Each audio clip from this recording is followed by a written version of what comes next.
Yes, DJ Silence here, back for some training, some drilling. Syracuse Sucker Punch. How's it going this evening?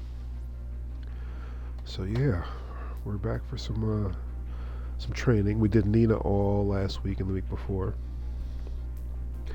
and it went well. I think we won't know until we fight more Ninas in the wild, but I feel satisfied. So now we're working on Xiaoyu. Why are we working on Xiaoyu? Well, I was going through some replays off stream. Yes, I've been watching replays off stream, and I came across a replay. I fought this Xiao Yu, who was just it was just a trolling of a match. I feel like in terms of like the first match is like got like two perfects. And they were spinning around, doing all this crazy stuff. The second match I actually won, but I realized they weren't doing as much back turning. I don't know if they, you know, eased up or what have you, but I won the second match, and the third match they just went back to doing crazy back turn stuff. Of course, I think we were Keishan, and I said let me look up. We did the investigation. I think they were Tekken God maybe, but Tekken God, he got 7,500 plus matches, 80% win streak. Quotes, I'm a casual. There's, it annoyed me for the first time watching replays because I usually don't get too bothered at this point. But watching these replays really got to me. I was like, you know what? We're gonna dive into this matchup and see exactly what's going on. As we watch the replays, we practice some of the moves. It's like it's time to learn this one so that we can really take care of the Xiaoyus. And I bought a few other ones that weren't as as crazy as that one, but I still had issues with the matchup. So it's like we're gonna study her this week. So I got her drills lined up. I got some of the replays ready to go. So we'll do some drilling. We'll do some replay watching. We'll do some ghost hunting, because we're gonna check out the ghosts, see what we can learn, and yeah, we'll take a break, have a little Tekken talk moment, of course, where we can chat. But I got my timer set up, so you might hear me talking as much during the drilling portion. So ask any questions because I'm just gonna be working on stuff, and here and there. But let's see what we'll see what we can do tonight. And tonight's topic for our Tekken talk will be ranked anxiety, because I realize more people have it than I thought in talking about it more openly, and running into other players, actually really good players at that, who admitted to having ranked anxiety. So I think it's a topic I want to go over for myself and for you guys, so you just have some something to fall back on to try to get through it. How I beat anxiety. Spoiler alert, I didn't beat ranked anxiety. I learned to manage it. But let's get to it. So I think first what we'll do is we'll get to the replays. Yeah? We'll get to the replays. See what we got going. I already started fighting some Xiaoyus. We got some saved ones here, hopefully. I think I got 2 sets.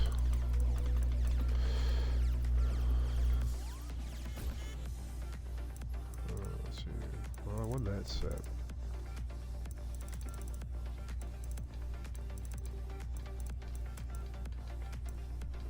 There's a set we lost.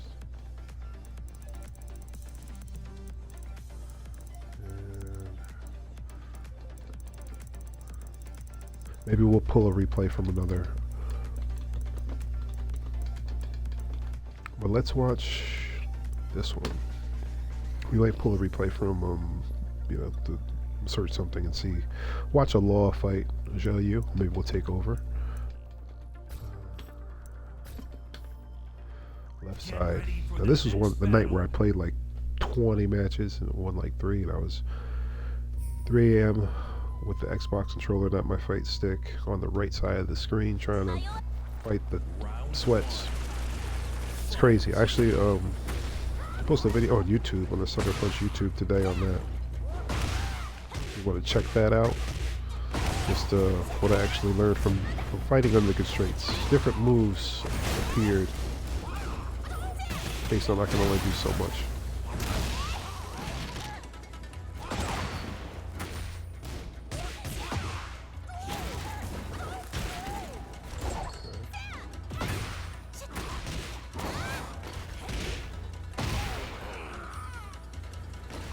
I was actually doing pretty well, but kind of fell apart there.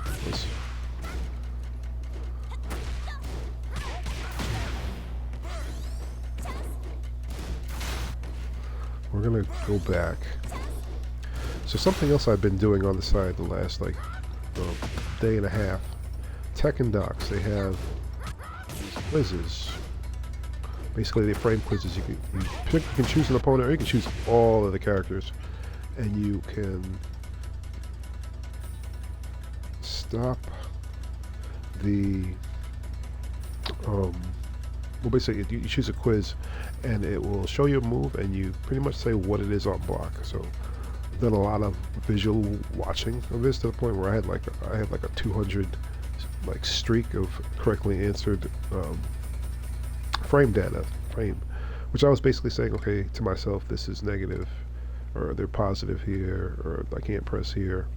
And I think it's really helped because I'm seeing different things, you know, seeing the moves now on the screen. I kind of know what the frames are loosely, or whether I can press or not. So I saw this one here that I actually want to test because I'd seen the image, but I did not know what could be done. I'd seen the animation and watched it, and it's this flipping here. So on block,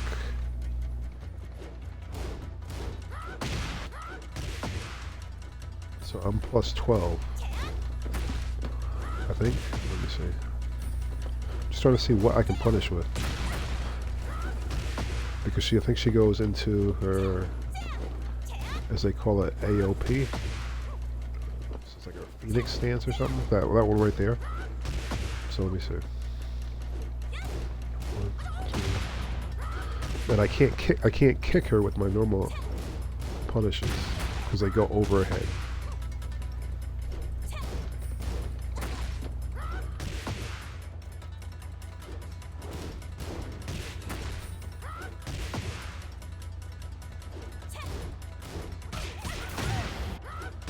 Alright, we can still do our at least our 10 frame.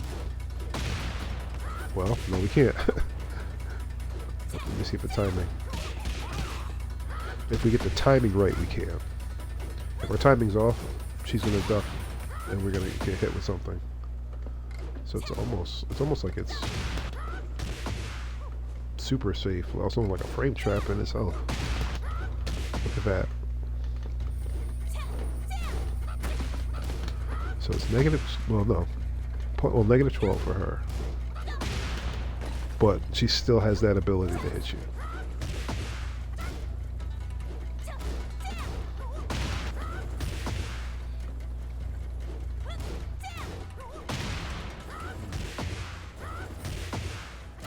What can we do?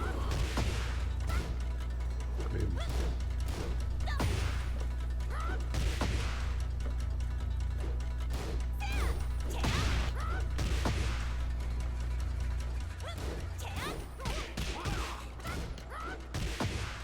be right on top of it.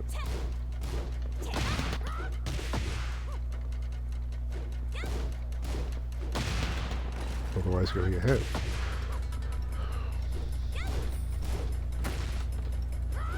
Now it's a counter. Try down forward 2, or down forward 4.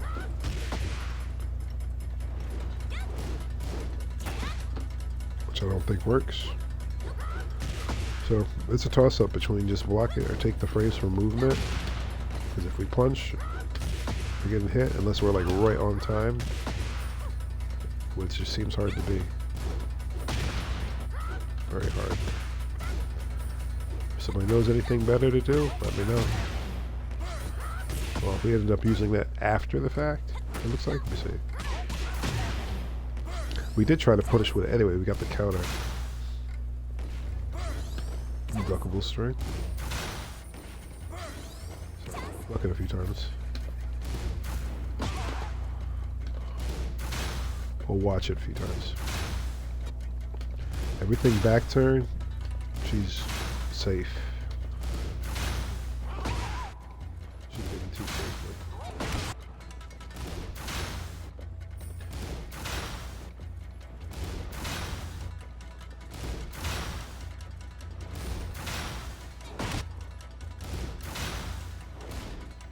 I learned the punish for that. Wait till you see this one.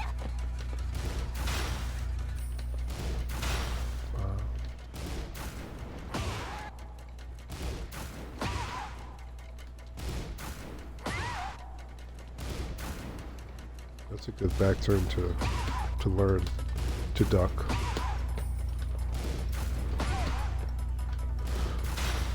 Hey, what's good? Hate this character? Wait, down forward 1. What's going on past? Let me try that. You're thinking the down forward 1?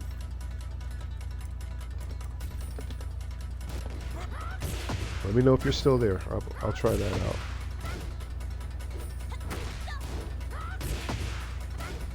I got stuck in the training zone. Hold on. Okay.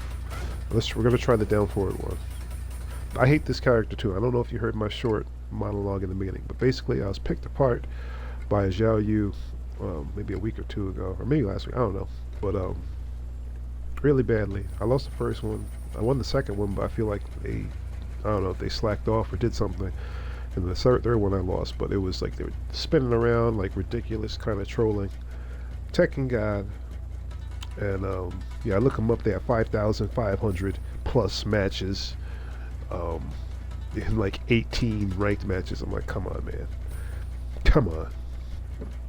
With the caption, I'm just a casual player in quotes. Lie. So so this week we're gonna study Xiaoyu. So we're gonna see. You said down forward 1.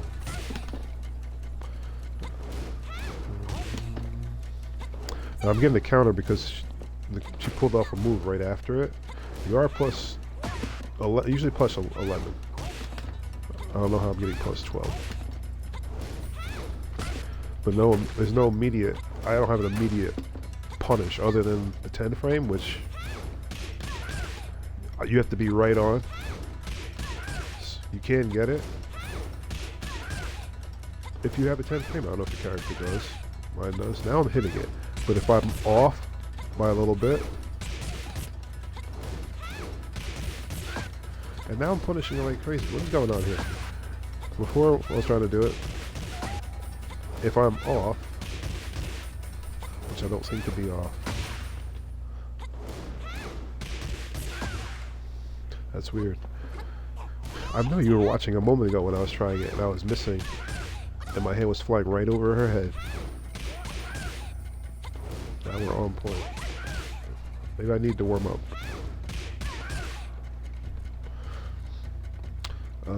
Using frames for movement is better here since John Master right. Yeah, I think so. I think that's what the play actually is. Now in the match I tried to punish with that, but I just got a counter. That's duckable. I do know. Oh, she didn't get to do the thing. So check out my punishment for this. I learned it. Oh my goodness. Is that.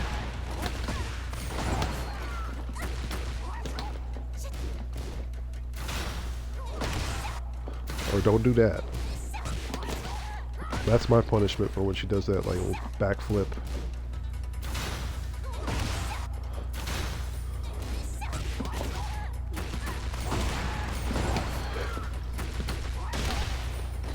I learned it. Tekken docs. Tekken docs. Quizzes. It's helped me with the frames. I'll be able to point out some frames. At least I learned a lot from just like doing the quiz frames.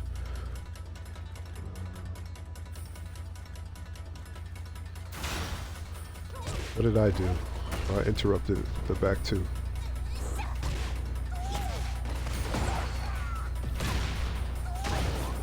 This match here also, I don't know if you heard me say, I was kind of playing.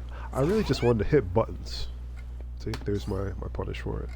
I really just wanted to hit buttons, and it was mad late, and I was like, you know what? I'm just gonna grab my Xbox controller sitting right here, and I'm just gonna enjoy the visuals of the game, and just hit buttons with people at 3 in the morning on the right side of the screen. And yeah, I definitely can't play my best that way. So a lot of the stuff that I was doing was very limited, like my combo routes, and I'm using like not the analog stick, but the D-pad I'm doing moves with. It's totally different. What we have here. Now this is launch. Now this is weird because it's you're plus 18. She's minus 18. This is what it gives me as my punish, but it can be launch punished. So when she does that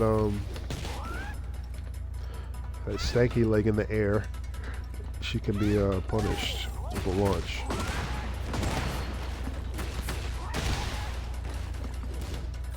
But you got to catch it in all of her movement. Even if the combo ends with that, I know that you can still launch her.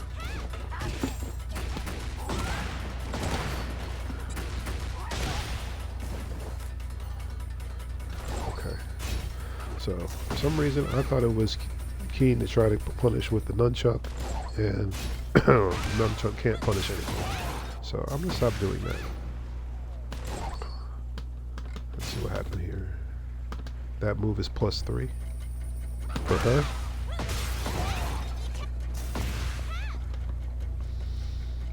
It is Tekken Tuesday. Yes, it is Tekken Tuesday. I won't feel bad if you decide to go play Tekken Tuesday. I'm drilling for Tekken Tuesday.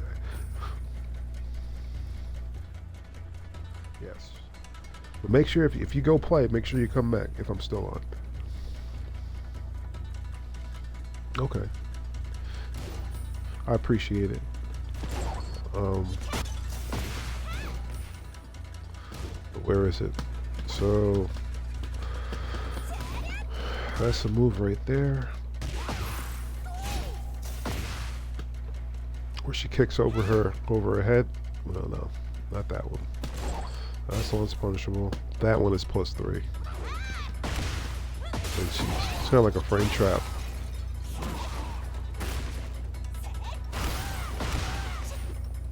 She has 2 different type of flips.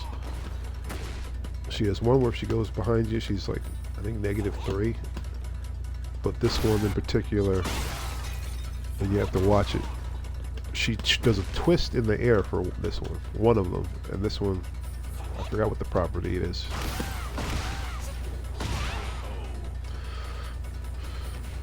Change your name again, they will have no idea. It's probably, oh yeah, they won't know.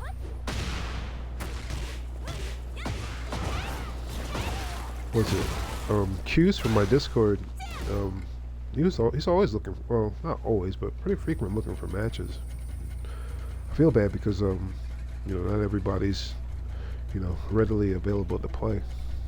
But if you would let people use the Tekken @ in my Discord, and let people know people are playing Tekken Tuesday, or ask. You might have some more people come out and play.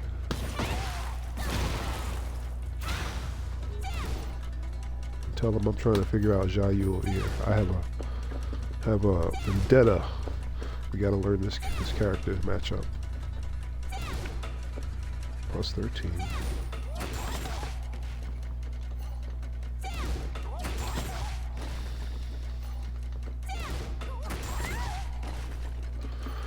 It doesn't look safe at all.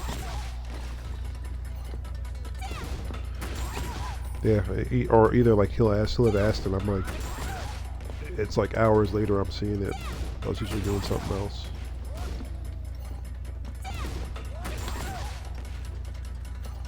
Alright, let's do a couple.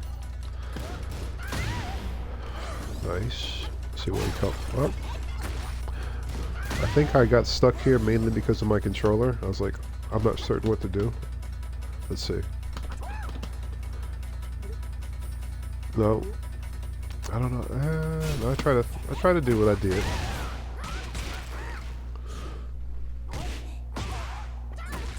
Just get a launch on the controller. Everything made me think before I did it. He's trying to frame trap me, I think. Let's see, because he's +3 there. But I challenged his. So he'd be +3, and he would have done that backflip. That was pretty kind of cool.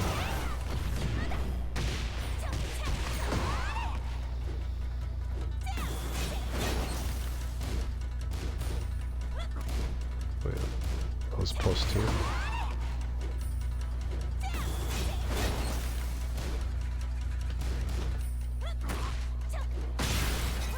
Ooh. Let's see what that was. +8.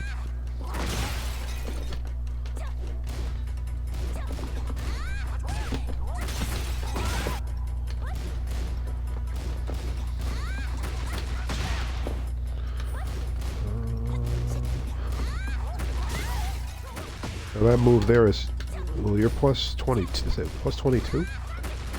But we just happen to be next to the wall, so I'm able to punish it. But the pushback is kind of far. I don't know if I can punish that in a normal setting. Doesn't matter here because I got hit by whatever else first, and then lifted. We lost. There's no lobby so far. Well, they do 9 o'clock their time, 10 o'clock our time. That's what it is. So at 10 o'clock they'll be started. So you can hang out here with me. Yay! I gotta do Anna too. Where's some Anna? Alright. So that was the first replay. Get ready for the next battle. That was the first one. But yes, Tekken Docs. I'm gonna be talking about that all the time now. I spent maybe like, I don't know if you like watching TV or just sitting and chilling. Break that out and do the frame quiz, endless, for like a specific character. You can break it down into like 20 moves at a time. I was just watching and once multiple choice, watching the animations, guessing the frames until I knew them. Now I'm watching this match here and I'm like, yeah, that's plus this, that's plus that. It's kind of crazy. It's almost like the Matrix, but I haven't. The thing is, though, I'm gonna be drilling this stuff once I get done with these replays, because I don't have the reaction to do anything to. I see the frames, but I haven't drilled. I'm gonna be drilling and chilling. I'm gonna put that on the title. What do we miss here?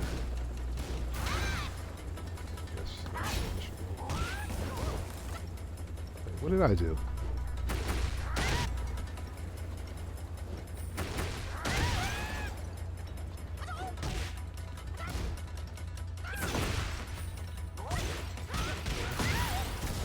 Interrupting. Trying not to let him do too much because he starts going crazy with that weird stuff. I don't know I didn't know what was going on at the time. Hypnotic. I know the name of that move.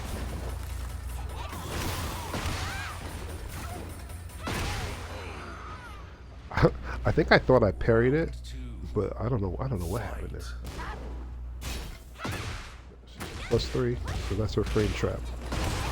Did you see that foot come over the top of her head?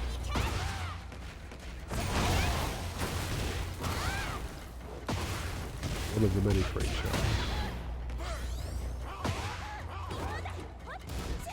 Parry on her part. Okay, what's this?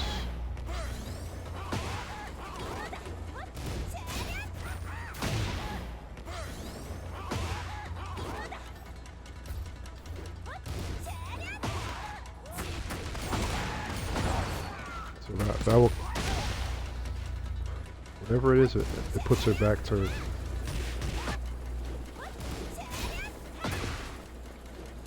How much much of a trap, is it? She's... I'm -3. Yeah, she's +3.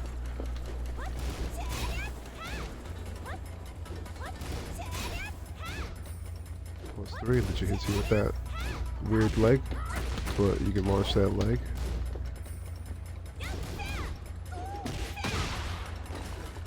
Yes, it is amazing.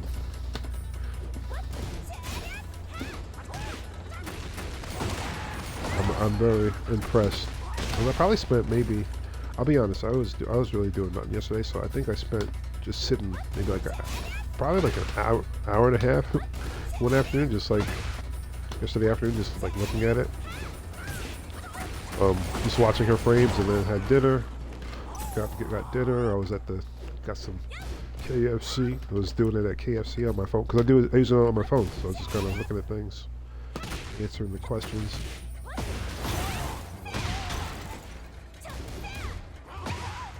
Getting educated. And now it's like I can see everything going crazy. I'm pressing on all these crazy frames. Some of the challenges work, but you know, it was like a shot in the dark. You know, while I was going at it, that was actually plus on hers. Was it +5? Hot? Did you see that? Did you see that pass? I saw the move, and I knew it. And what is it? It's +5. Well, I'm +5. He's minus, but she's safe. And then she kicked me in the head trying to do that dumb frame trap again.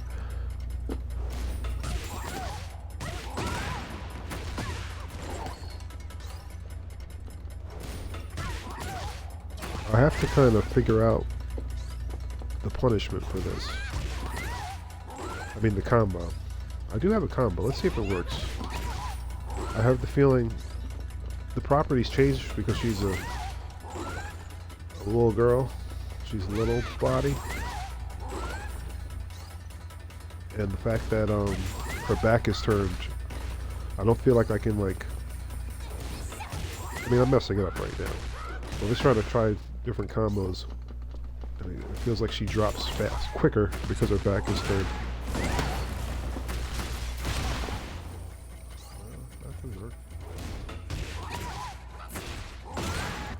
And I did happen to drill a little bit the day before. You know, I was trying to do my combos depending on the angle sometimes too. Because she's like, she'll be moving around, so definitely messes with your game plan. But okay, didn't quite do the right punish. That's not punishable, is it? I don't think that one is. No, it's not. She's safe.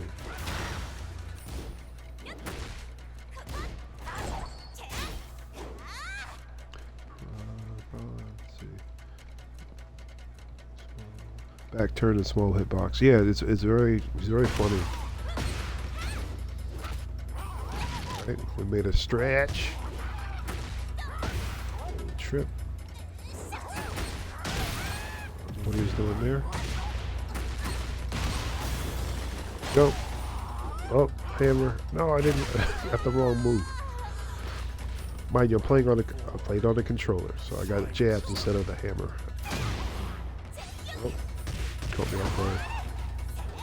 Now this move. Guess what I learned? All right, I'll show you. Not that I saw it then, but 1, 2, you sidestep right, and you kick her when she's down. Let's do it again. 1, 2, sidestep right. She only has that move in heat.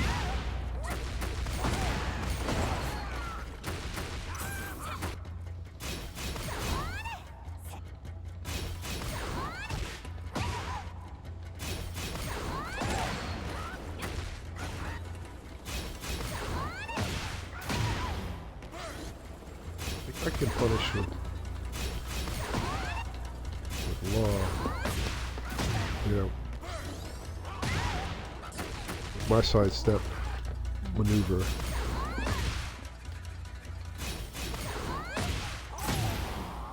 the DSS.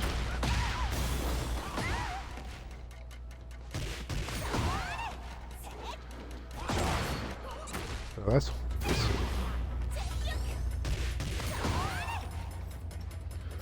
Let's check out the flip.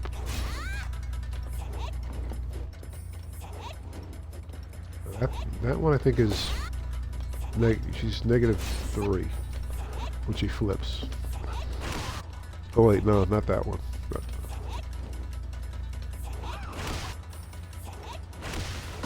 Oh, what am I doing here? I was trying to pause the video, but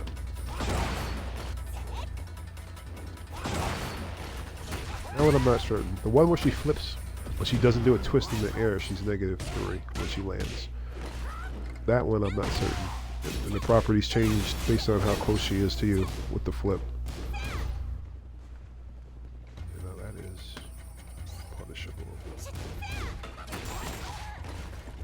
When she comes off the ground from her stance into that palm. Is it 12? Yes.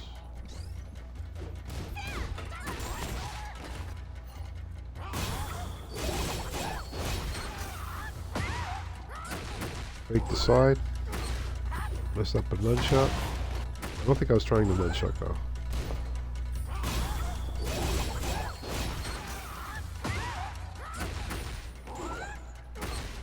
I wasn't trying the nunchuck. Interesting.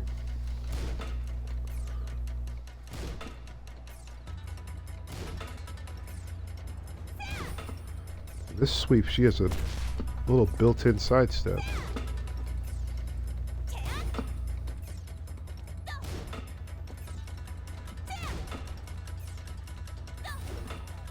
The hesitation.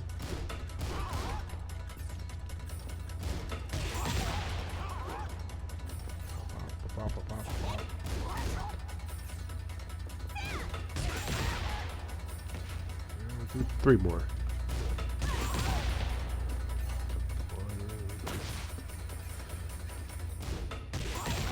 2.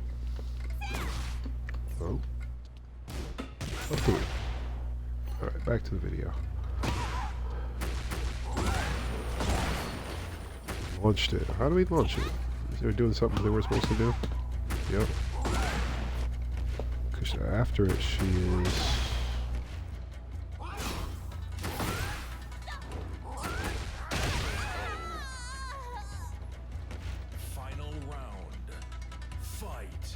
I think it's launchable, but I think I was slow on the launch. That's why I got a counter hit. Of course, there's a frame trap.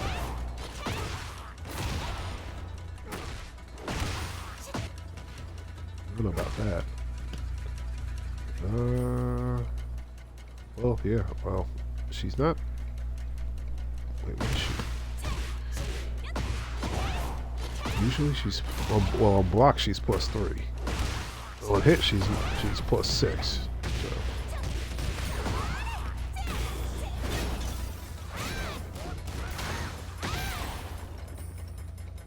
Shoulder is punishable. I meant to go backward, but I didn't go forward. It's all right. Her shoulder is launch punishable. For those that didn't know, revealing all the Xiaoyu secrets this evening. Or at least the ones that I can remember. And they're not secrets if you know the frames. Alright, so I had another one here. I actually won this one. This was 4th of July. So let's see how these went. Get ready for the next battle. 223,000.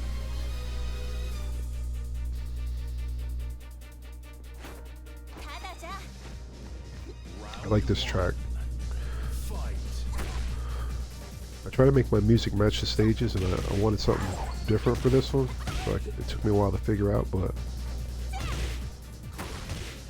I think the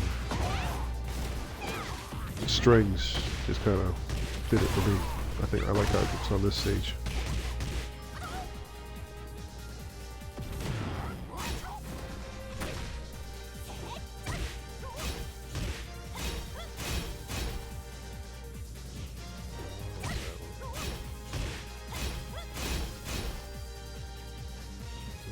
full strength.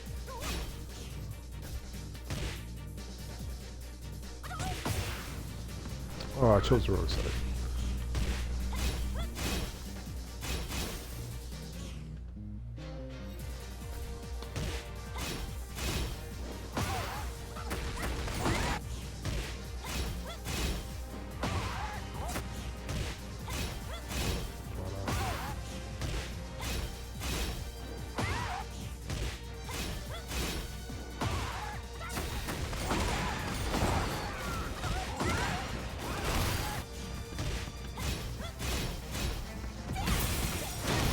Oh wow. Well, is that heat smash? Yeah.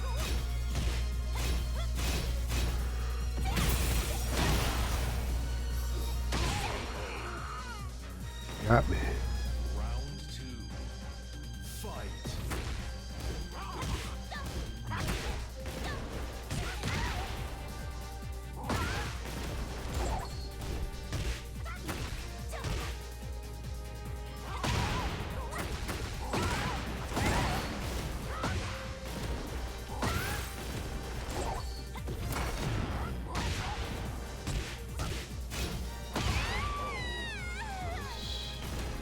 Round 3. Fight.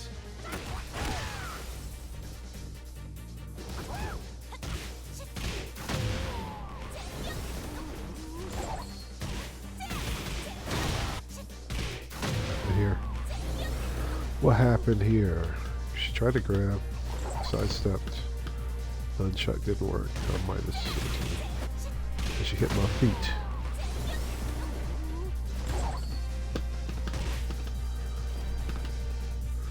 So, +5.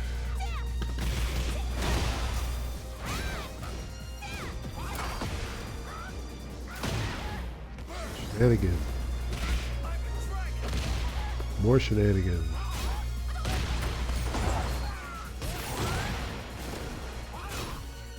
Stop.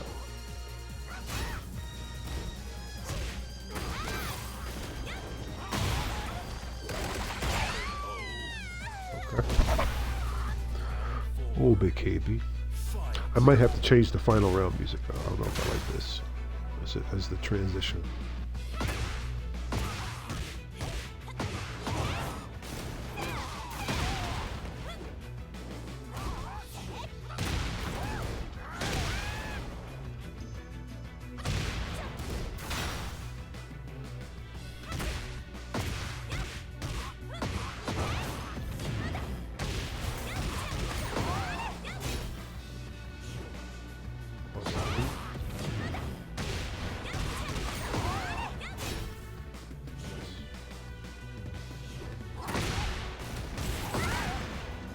Sure what they were going for with that.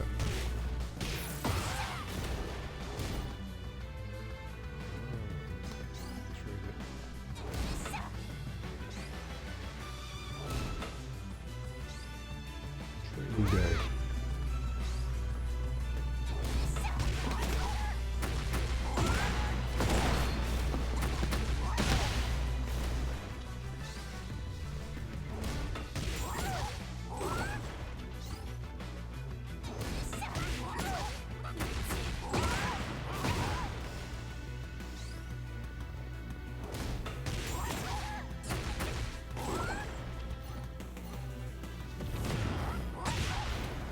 Heat smash.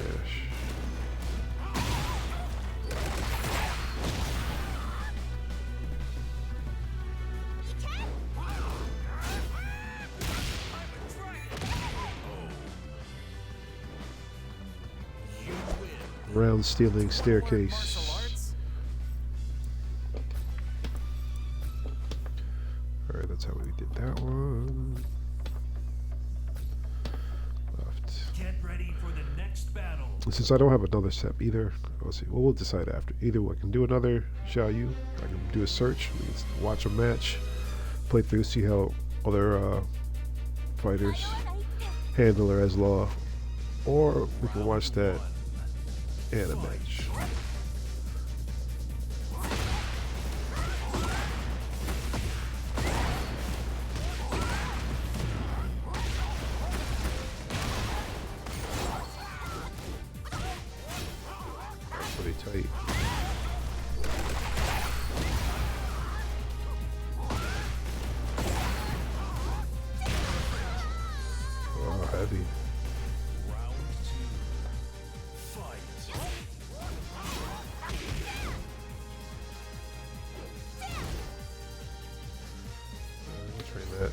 think I've said it before also, that, you know, when doing these like replay reviews on stream, I feel like the most entertaining ones are the ones of me losing.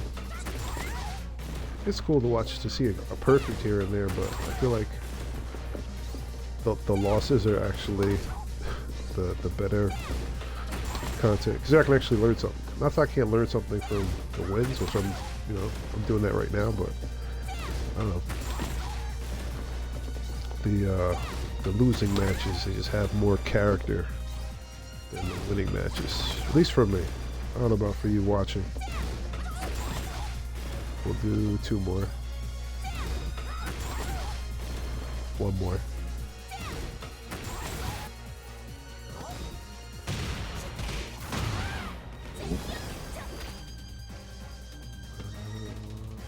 I was late on the throw. I did have the right button, but wrong. Oh wait. Oh, got hit me with that frame trap foot. So I'm gonna call it now, the frame trap foot.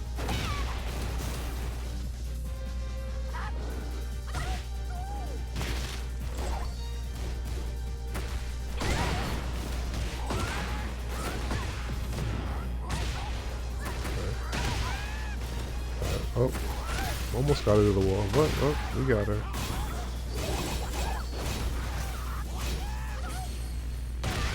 Ow, her shin. Took her shin out. Nice. I'm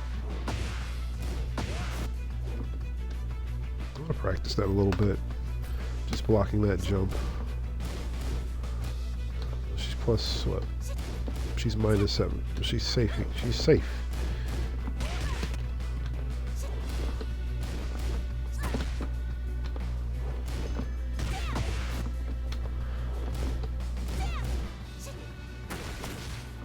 She like stays safe. Not everything is hers is safe, but it just seems like a lot of stuff is safe.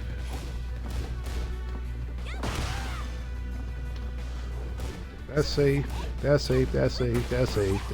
Well, you're 0, but look, safe, safe, safe, safe, safe.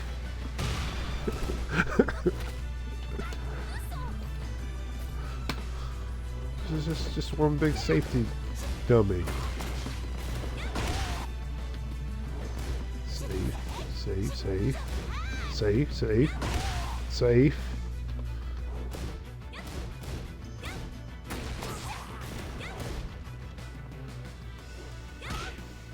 We got plus frames, but I'm not sure what side to step with her, other than that one move. Let's see.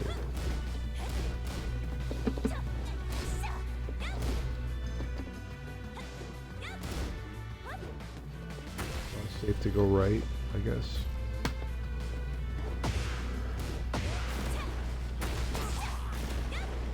Oh, I thought I had the replay played. Let's go.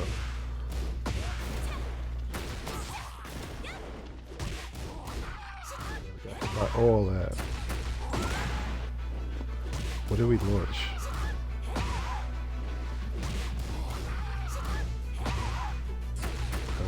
Back turn.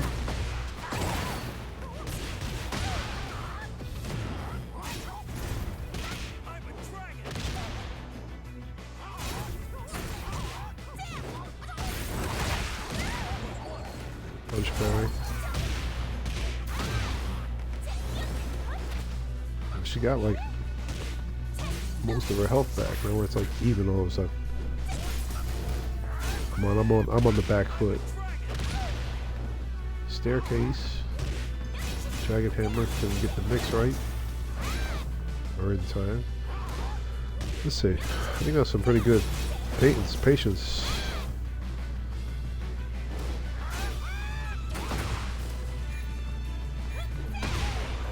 Ooh.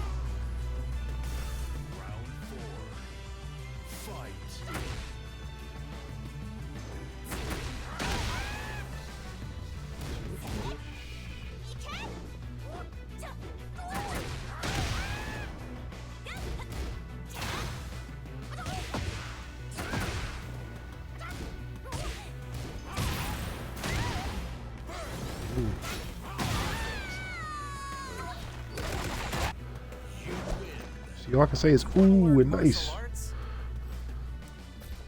That's all I got to say on that. There's nothing. Well, there was learnable stuff, but I don't know, there's nothing there to really to scrutinize too bad. And that's all I got, other than some replays. This is the person that's giving me troubles, so I got to watch a bunch of ghost matches. But let's what should we do? Should we go grab another Xiaoyu match to kind of stay in theme with the stream, or should we watch this Tekken King? And I think we'll save that, and I might watch her at some other point in time. We got to get some more matches going. I did play what do you call it yesterday? Somebody flagged me down for a group match, and I couldn't say no, so I was like, sure. It was Leo. So let's we'll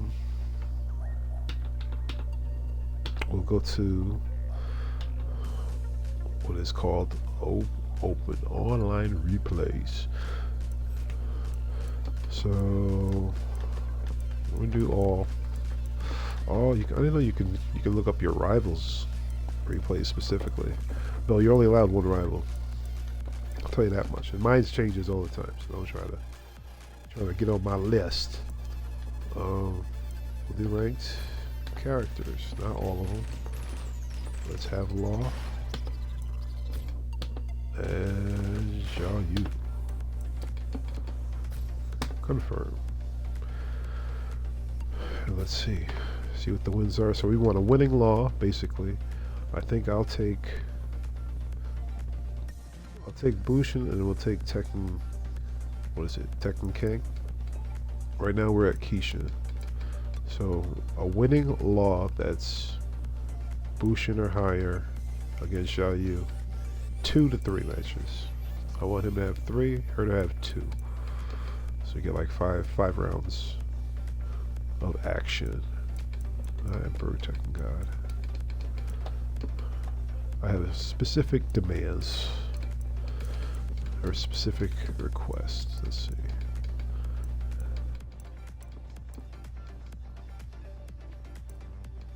Rajan. He's Tekken Emperor and Bushin for 1.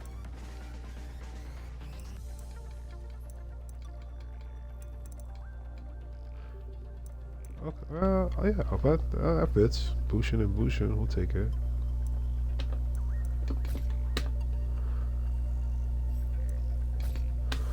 We'll focus on Law. Get ready for the next battle.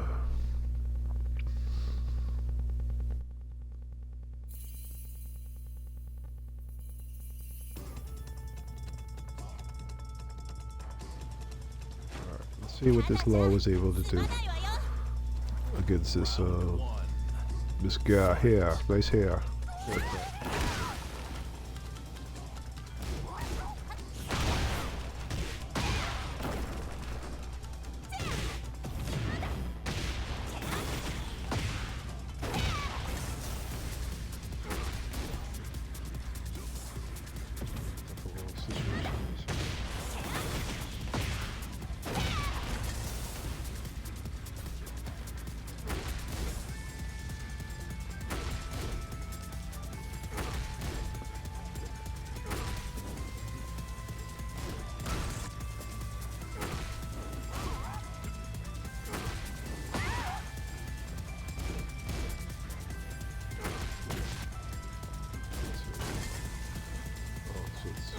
Zero.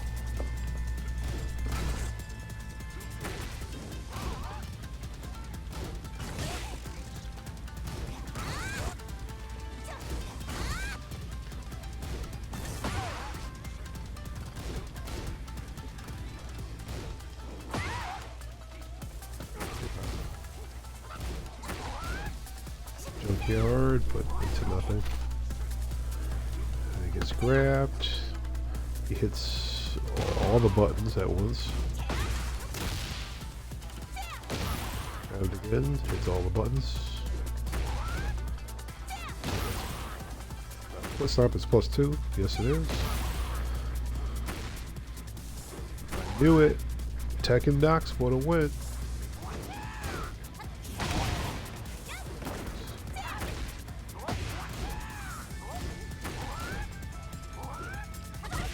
Going into DSS. Oh. Swing at the faces with that. I wonder if he's going to do anything with that. That down 2-3. He's throwing it out a lot. And then he's doing junkyard. See? She has this. I don't know what this is called.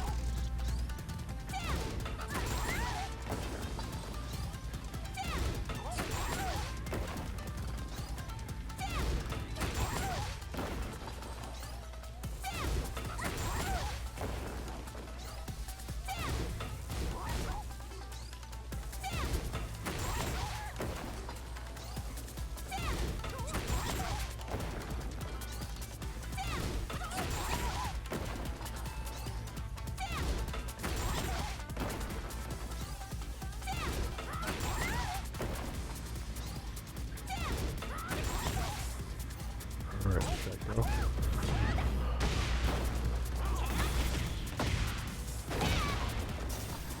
Down forward. Was it down 2-3? Dragon tail on it. No DS or anything that time.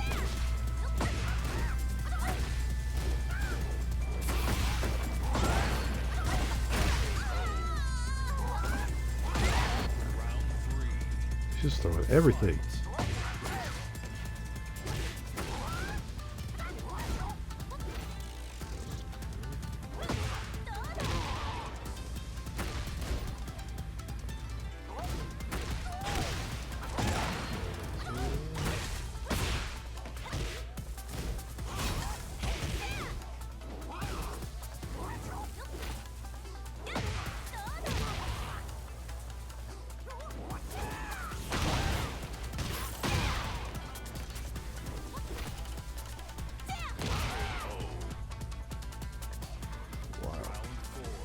So he's supposed to make a comeback. Right now he's just doing junkyards. A lot of junkyards and down threes. Down 2-3. With random pokes here and there. She's not blocking the dragon tail. That's why he keeps doing it. Panic rage. I know that already.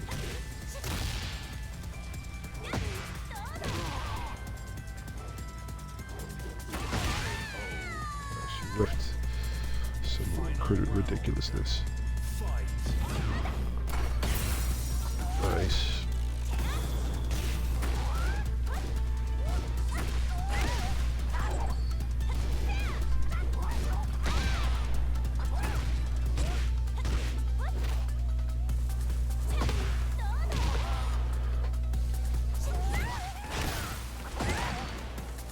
All dragon tail?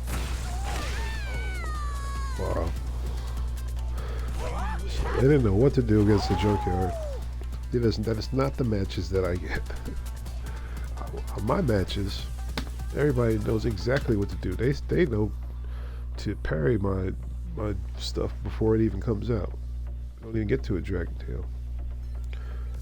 They know how to duck every string. They know how to sidestep every string that I do. I don't know. I never get those matches that look like that.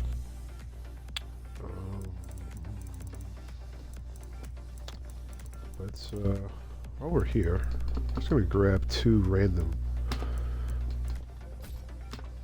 We'll grab two random ghosts, Xiaoyus. We'll take this one.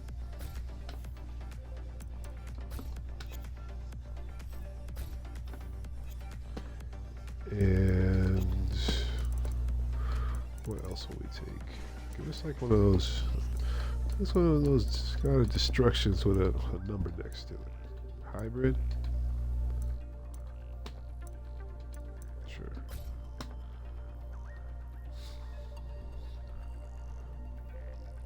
I wonder what that says in the corner. I don't know where they're from. Middle East or some kind. take that. And good measure, we'll take this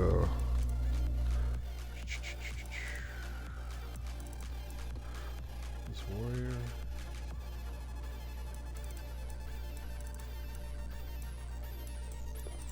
Maybe that warrior. Let's see if there's a green. I know, we'll take him. We'll take Fujin. Something a little lower. I think I have the other two Xiaoyu ghosts from my replays already there. So just grab these, round it out, make 5. I can't say that I'll fight all 5 on stream. I'll at least do 2 of them. The ones I have video for at least. And I got 3 other extra for later. Yeah. Alright. So before I go into my training portion, I'll chill out, take a little break, watch some matches. I'll do a quick Tekken talk, chat for a minute on ranked anxiety. Ranked anxiety. Let's find some matches though.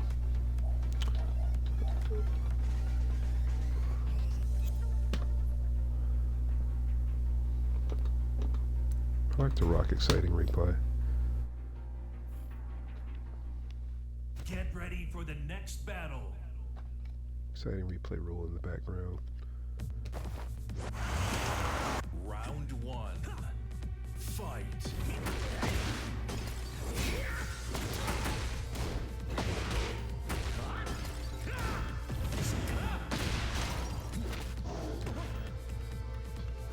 So, welcome to another tech. Well, not tech, but welcome to another Tekken talk. So I want to chat more about ranked anxiety. So I experienced ranked anxiety. It took me a while to actually figure that out. Well, maybe I always knew that, but didn't know that there was a term for it. Definitely did it. I watched a lot of YouTube videos. Just the videos, not so much on how to combo this or that, but more so the mentality videos I enjoy. Just trying to figure, best ways to get through, whether it's the learning, the losses, and all that. But ranked anxiety, people see it different ways, or I guess experience different ways in terms of the anxiety of going into a ranked match, and you got your points on the line, you got your pride on the line, you got your ego on the line. All this stuff is on the line, and people don't want to. They don't want to lose it. So they don't enter rank. And you have the people that enter rank, they don't want to lose it. So then they do the nefarious things such as plugging. But I realized my ranked anxiety managed to beat it. How did I beat it? Well, I learned that it was, for me, more of a baggage I held than a ranked anxiety, if you can imagine. So it wasn't so much of, I had that thought of losing points and, trying to rank up and prove and test it. That was there, but that wasn't there was a deeper issue for me. And it all stems around, not even Tekken, it stems around Street Fighter 4. I don't know who's played the little Street Fighter 4 in their day, but yeah, Street Fighter 4. And I remember, I guess I had ranked anxiety then. I was trying to get my points. My goal was to take every character in Street Fighter 4, and I wanted to get B rank. So I was going to get B ranked for everybody, at least. That was my thought. This is before like Super, Ultra, I was playing, I think, Cody. It might have been Super, I don't know. In any event, I just experienced like ridiculous matches in terms of whether it was lag, back then, not so much one and doneers, but definitely pluggers existed. And just got frustrated, like it's like people are plugging, I was like, I can't get my points. I was like, if I'm winning, somebody's plugging so I don't get my points. If I'm losing, somebody's obviously staying so I don't get points, I lose points. And like, you know, just thinking of all the characters I didn't play. Like I would have to learn how to play like Zangief and Dawson, try to do that. I got so discouraged that I stopped playing altogether. I stopped playing altogether. Like I was like, I'm done. And well, maybe I wasn't so much done with Street Fighter and fighting games, but I was definitely done playing any kind of ranked or, you know, the quick matches. I just stuck to what I used to do. I would just go into practice mode, and I'd fight the dummy for, you know, half an hour, just going back and forth. And that was good enough for me. Or, you know, setting single matches with the CPU. And you know, what I realized, looking at Tekken and kind of, you know, when the game came out, I did the Ghosts, I did the arcade mode. I played some people in the community early on, but I stayed away from ranked, you know. And not until that, you know, that summer, I think I started to dip my toes into the ranked pool. But you know, I always had just that fear, and I realized I had a fear not of losing points, but a fear of just feeling how I felt not being able to rank up, and I feared feeling like, okay, I'm not going to play this game anymore, which is hard because I really enjoy this game, and when it came back, I've been enjoying it, and I didn't want to get a bad taste in my mouth to not play it anymore, because I was seeing all of the videos. The people, you know, they were talking about the plugging situation was really bad when it first started. It's still an issue, but it was really bad. People like, they're not finishing sets, they're leaving after this, and I was like, you know what, I'm gonna stay with my ghost and learn my character in the game, and, you know, just learn this way, because I know if I go on rank and experience those things again, I'm gonna put the game down, and I didn't want to put it down. So, you know, I haven't quite told you how I actually beat the ranked anxiety. I found the root of my anxiety, I guess you could say. And well, there was a number of ways that I managed it. I didn't beat my anxiety. I learned to manage my anxiety. One thing, you know, obviously is just creating this stream. So, you know, I set a limit for myself. I said, okay, I'm going to play ranked. I'm only going to play 3 to 4 matches. So when I sit down to play ranked, I would literally only play 3 to 4 matches. And I was like, you know, I'll have replays that I'm going to go through and I'm going to learn. All about the learning. I was like, I'm going to learn the game. So those 3 to 4 matches, I would have the replays for it. And I actually just pretty much created this stream just for that. So creating the stream, reviewing my replays, helped me manage it a bit. Because now I was putting myself out there. And, you know, the thought was, okay, now this is for learning and for content. Maybe it'll help somebody else while helping myself. Now, sitting down to play, you know, in front of each match, before each match, I definitely would feel the nerves going.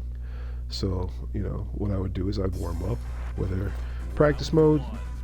Yeah, you do have the practice mode. You can warm up before the match, but I actually get a couple ghosts, warm up with them, and then I would write down 3 specific things that I wanted to work on, and it would be large to small.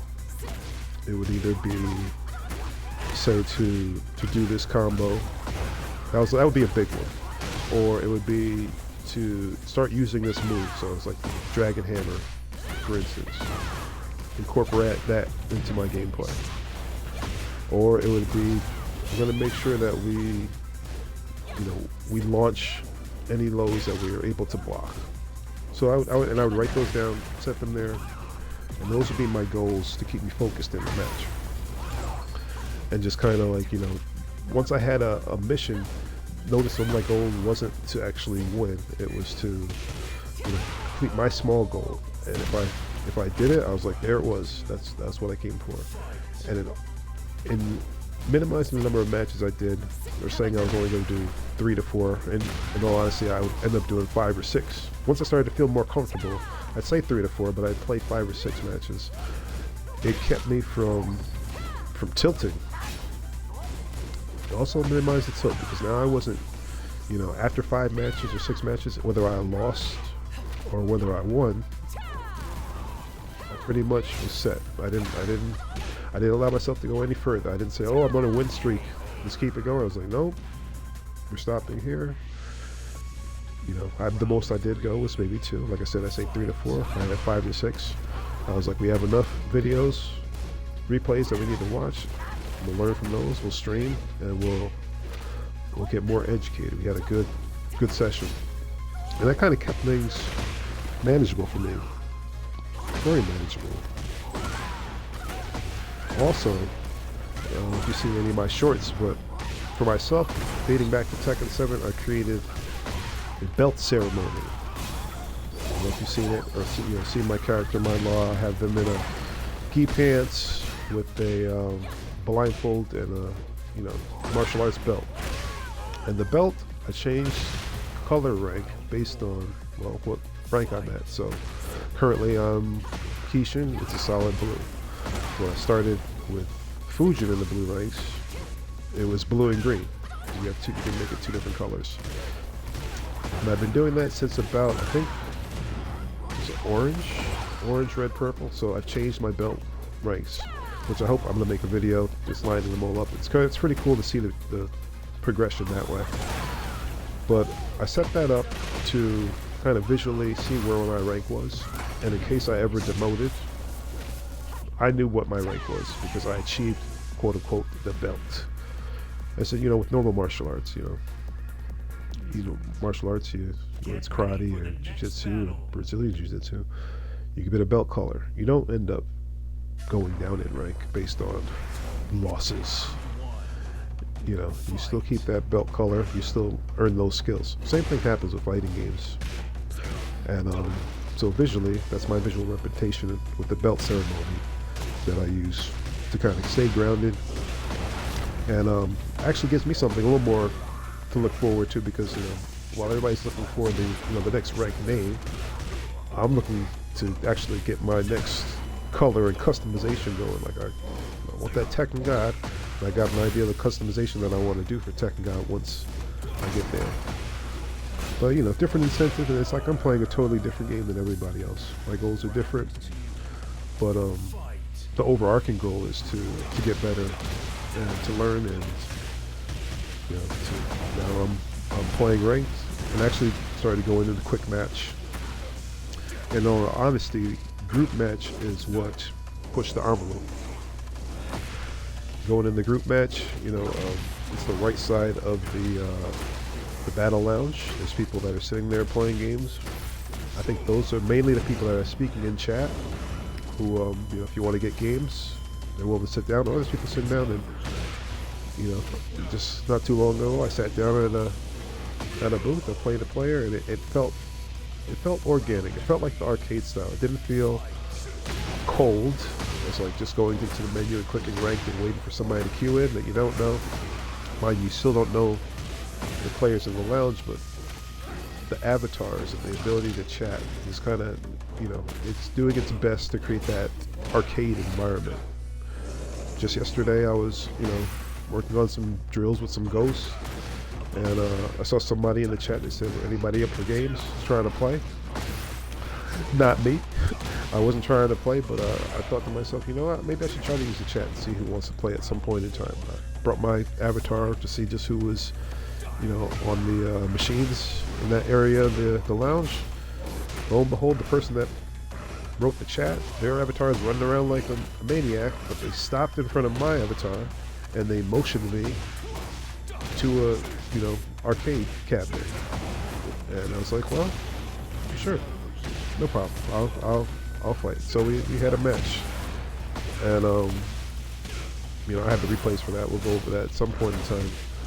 But that definitely opened me up more to ranked play, quick match, and reducing that anxiety, or more so managing it. So I still get the anxiousness here and there before starting a match, but it's definitely minimized. And as I said, this person's like, let's play, and I didn't hesitate to give him a match, as I probably would have in the past. I know everybody experiences their rank anxiety differently, but those are a couple ways I learned to manage mine. Hopefully, you'll be able to use those tips to your advantage and be able to minimize and manage your own like anxiety. But that's this week's Tekken Talk. Next week, we'll see what we have to talk about then. I think we're gonna kind of close out on this Nina and Paul matchup now I'm drawn into. And we'll see you on the next one.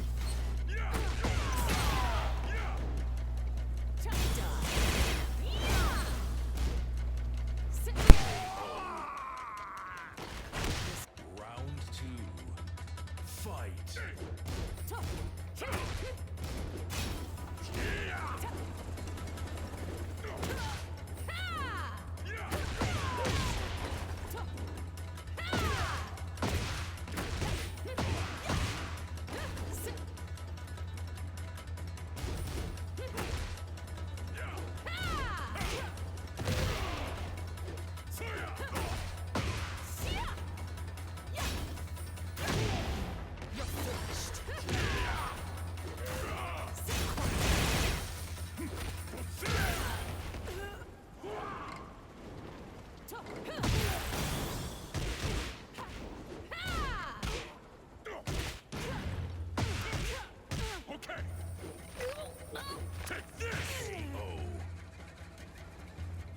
Round 3. Fight.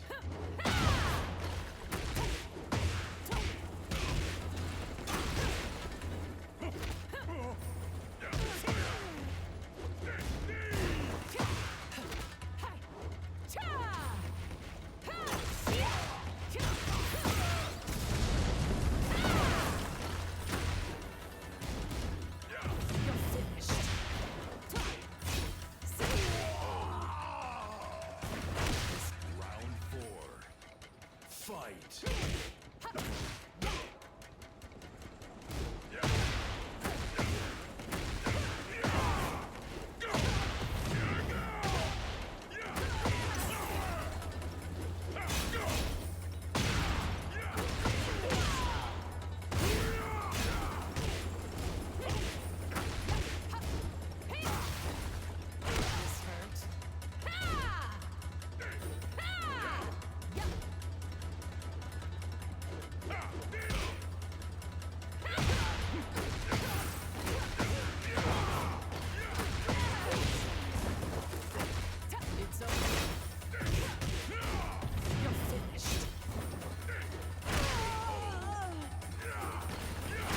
Final round. Fight.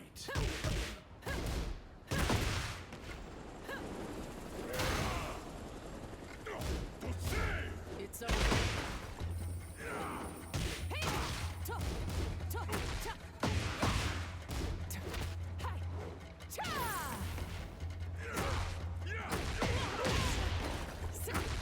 It's over.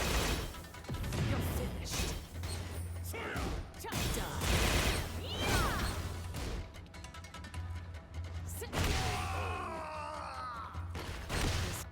That You was win. disappointing. Get ready for the next battle. Alright, I'm back. Well, I never really left, but Round 1. that was a long match. I wanted to let that play out. So that'll be the background for the little Tekken Talk there. But yeah, yeah, self-improvement, yeah. Well, that's why we're studying Ling. We're trying to get that, get that knowledge. I want to get my, be more familiar with strings. That's what I wanted to get more acquainted with since getting into blue. Just kind of knowing what's duckable and just knowing more matchup knowledge. So that's what we're doing now. So we got the Tekken docs, and yeah. For me, I mean, each rank is like now with the different color belts and all that, the ceremonies, like that's my side kind of game with that play. It's like I gotta get the next belt. I gotta see my character in matches where in the the next one. The next one it would be is Bushin, so I'll make it black and blue. But yeah, I don't play that much rank. I play rank here and there. I'll probably play it this week to you know, move up. Because after a while, with all of the practicing and learning that I'm doing, even if I go into quick match, it starts to be, you know, outside of the people that are smurfing and doing all that other stuff, it starts to become not as challenging. With the people, like I'm much more experienced than them because I've been practicing outside, so it's better that I move up the rank so that I can play the people that are in my skill level. One moment.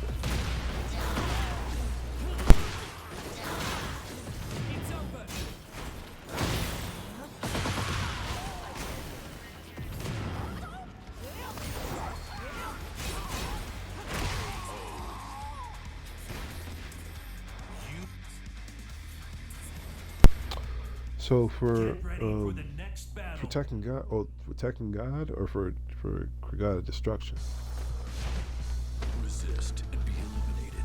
My this is my thought is, because I was like, okay, the colors are getting kind of strange because I know Tekken God, it's like an orange and purple, and I don't want to make it orange or purple because I already had that before. So, mind you, I think it's going to be orange and purple for both. Though I might change the color of the gi pants to black. Either that, or I might darken them a little bit. The concept behind like martial arts, like say like a black belt in karate, the black is supposed to represent, well, the time of during your learning. The belt, it starts white, so it starts clean, and then over time it gets, you know, dirty to where it turns black. That's how long you've been training for.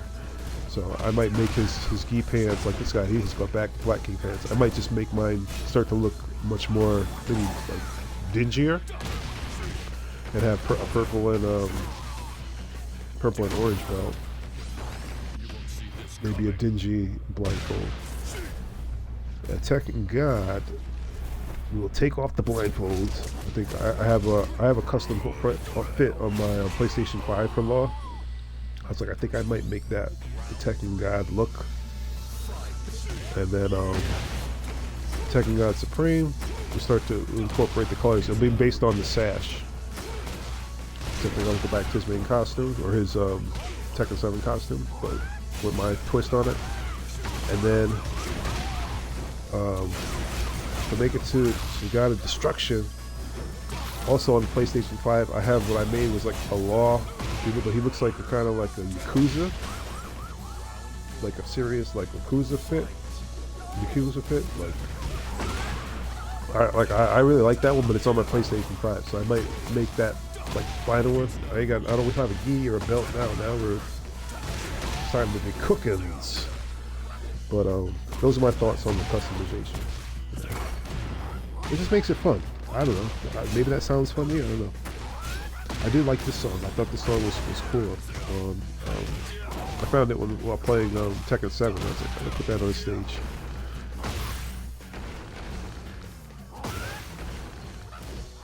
Yeah, it adds a little something more to it. I'm out here with my own martial arts movie arc, you know, training arc.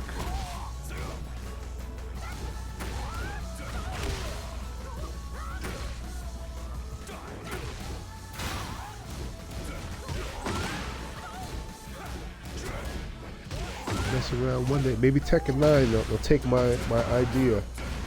That'll be like you get a character skin. You know, that's what, matter of fact, you know what?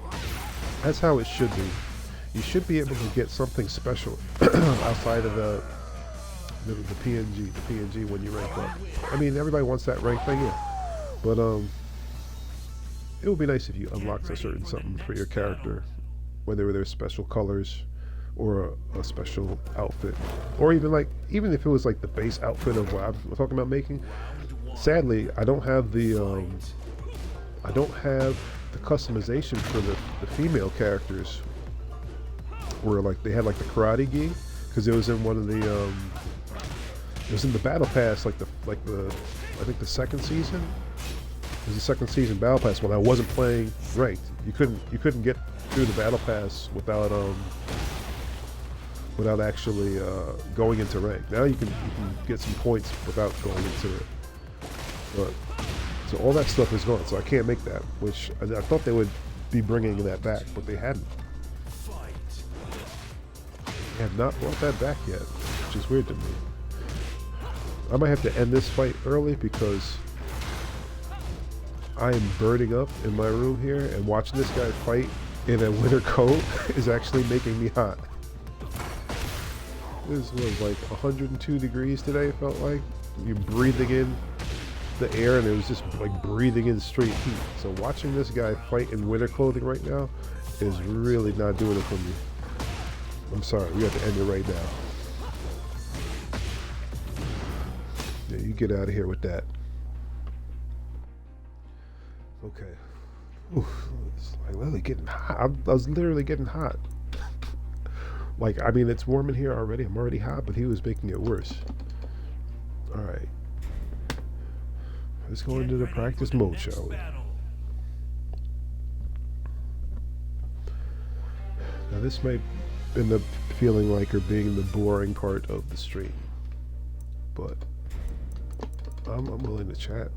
Anybody got any questions or want to talk about anything, I can definitely do both at the same time. Because basically what I've done here is I've set up my defensive drills. I have a number of moves for Xiaoyu that I'm going to start working on. This is what I like to do. I know people don't like to do it. If I can figure out a way to gamify this for people and make it easier, or at least more enjoyable, I would. I'd make a video on it, but I don't know, I naturally find this fun, so it's strange to me that, you know, I've gone to different chats and different streamers and just talked about labbing, and like the majority of the chat, not that they're hostile with me or like, they're just like how much they despise going into the lab or practice mode. And they might do it, but they like nobody has anything positive to say about labbing other than myself, which is odd to me because, you know, I find it fun. But a number of them, well, they see the game as they don't see this as playing the game. This is not playing the game for people. And they want to get in, they want to go into the rank and the quick match and fight and engage with the game. But this is, you know, for me, I like to say playing the game is training the game, and training the game is playing the game. Or practicing the game is playing the game, and playing the game is practicing the game. So I don't find it any different saying, you know, if I sit here for 3 hours in training mode, I wouldn't say that I did not play Tekken all evening. I would say I was playing Tekken all evening in training mode. What, I played for 3 hours doing training mode? To be honest, I've done it. It's entertaining. What I'm doing right now is I'm just watching this move and taking account of the frames. It is punishable.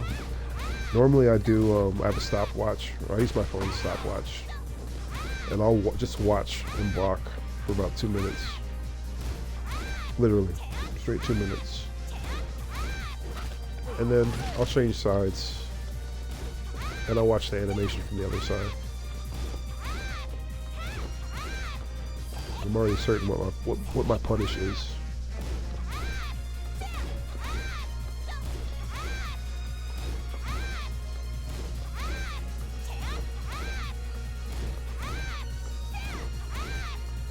But I won't make you sit through 2 minutes of this and me not yapping. If I had done this first, I probably would have. But since I didn't do it first, we're not going to sit through 2 minutes. But we'll watch it for a good bit. Alright, now we'll start punishing it.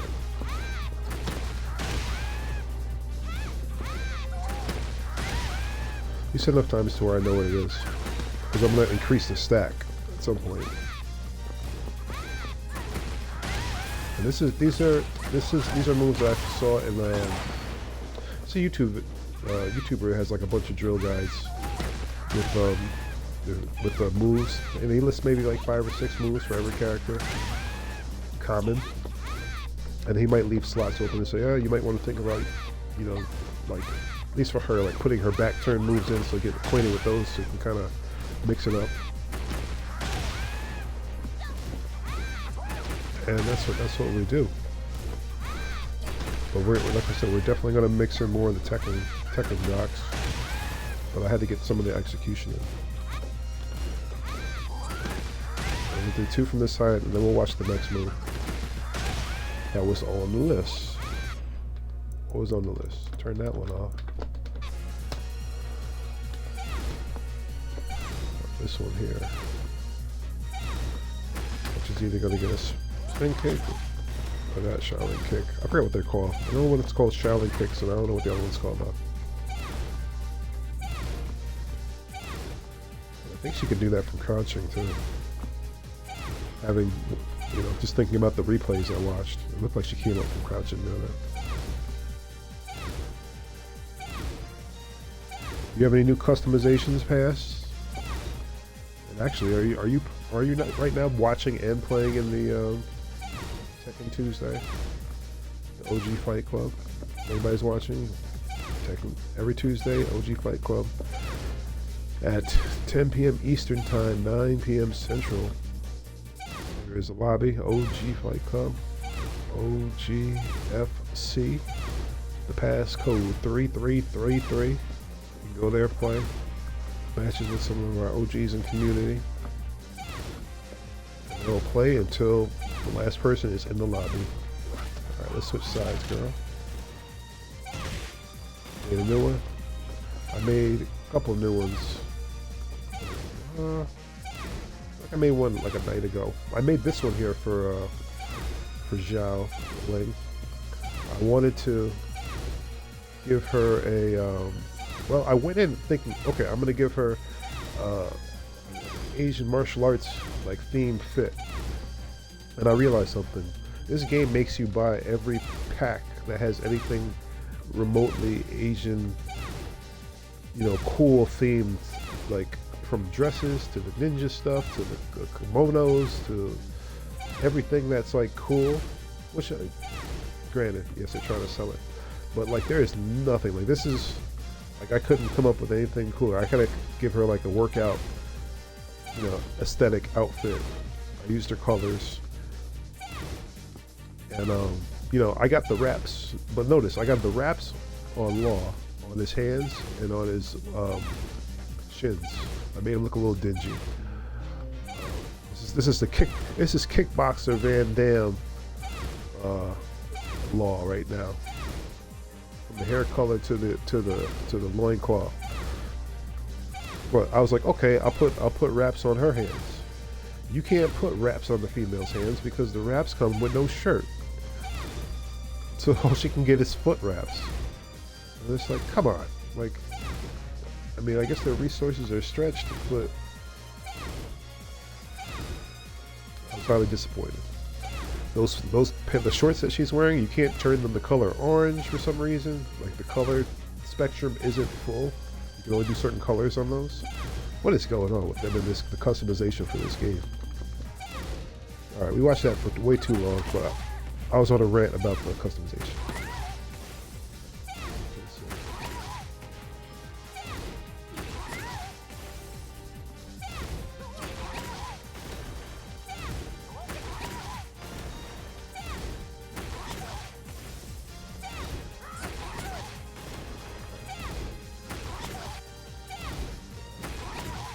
Other side a couple. I'm only going to do a couple because shortly we're going to do 3 at a time to start.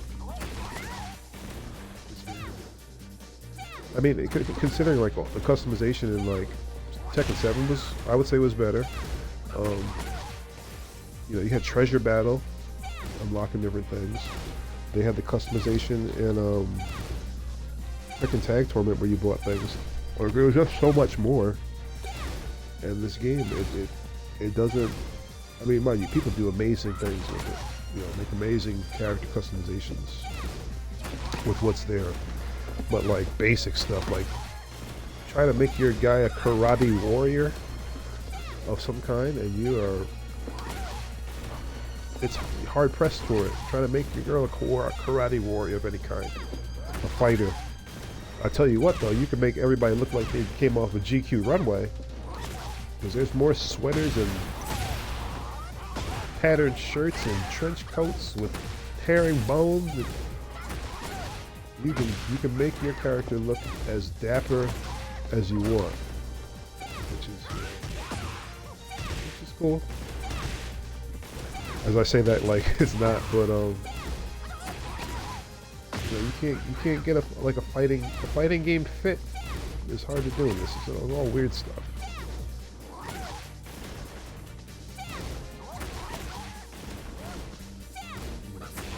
Nothing ever, you know, I don't care what anybody says. Most people will probably agree. Nothing compared to Soul Calibur's level of customization. I mean, maybe somebody might try to argue it didn't, but I mean that Soul Calibur.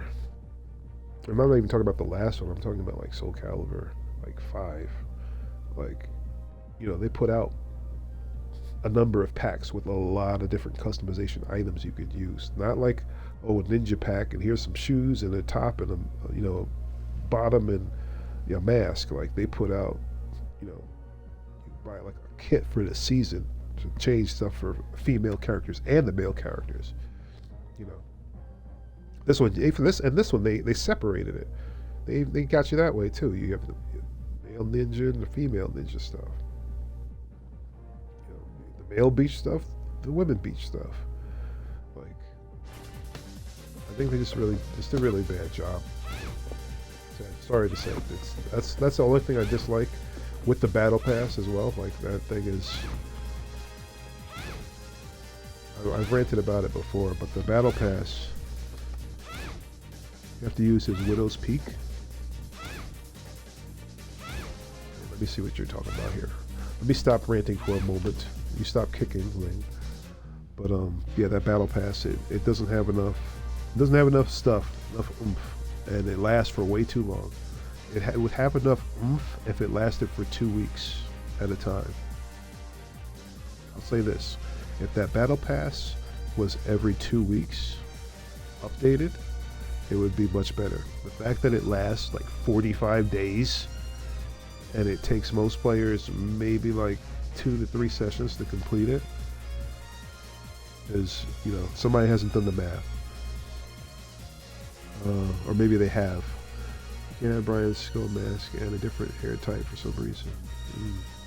You have to use his widow's. That's weird. Like, I don't know about it, but Konimitsu, are you able? I saw like her mask is cool with her new concept, her new outfit, the schoolgirl one, but it comes off in battle, and I don't know if you can keep it on. But I was like, you know, I seen it come off in battle. I was like, hopefully there's a way to keep it on because it looks cool on. Who wants it falling off?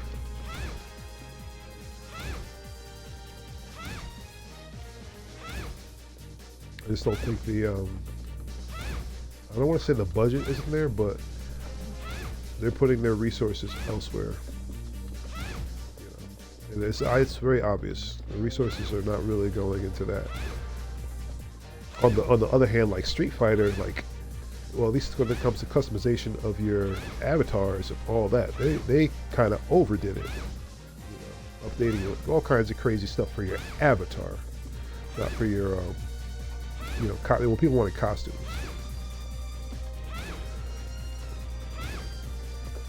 But yeah, to see that, you know, get the new battle pass and it lasts for 40 some days. You know, if they really focus and sell how Call of Duty does it, because that's them and Fortnite. That's how all this stuff came about, really. You know, Call of Duty has their season opener, then they have their Reloaded, they add the content. I mean, their battle passes are a bit more dense, you know, for weapons and everything. But all right, let's go to the other side. So the other side, lady. The other side. There we go. This foot falls down if you knock him down. Wait, yeah. Like who? It's like, come on. I mean, it's cool that it falls down in battle, but there should be, just like, I think there should be a clothing magic mirror. You know how magic mirror stops people from moving when you're playing online, so you can't see, like, if they're teabagging or doing something egregious. For clothing items, you should be able to do magic mirror for if characters have certain items that fall off or out of place. Those parts of their costume do not move; they stay in place. This is simple stuff. I don't know who's on the board and didn't know. Sorry, I had a kick leg that upset me so much. Who's just like, let's put this in there. I don't know.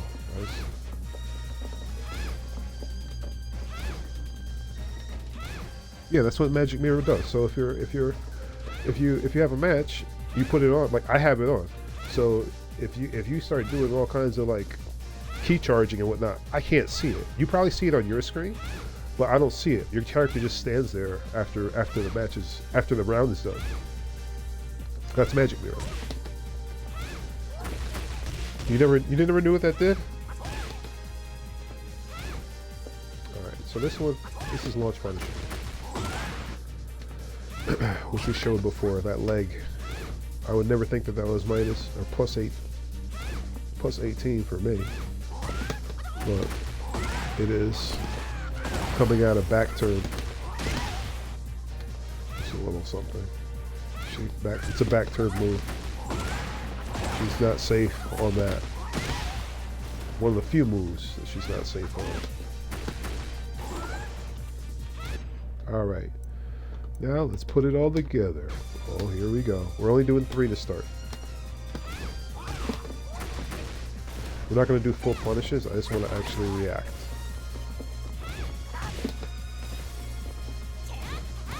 You never used it before?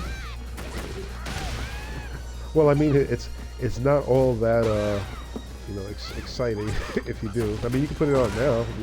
If people start key charging you, you won't see it anymore. Their character will just stand there after the round. They won't punish.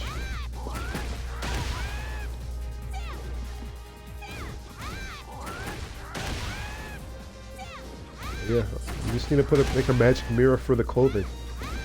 It's simple stuff.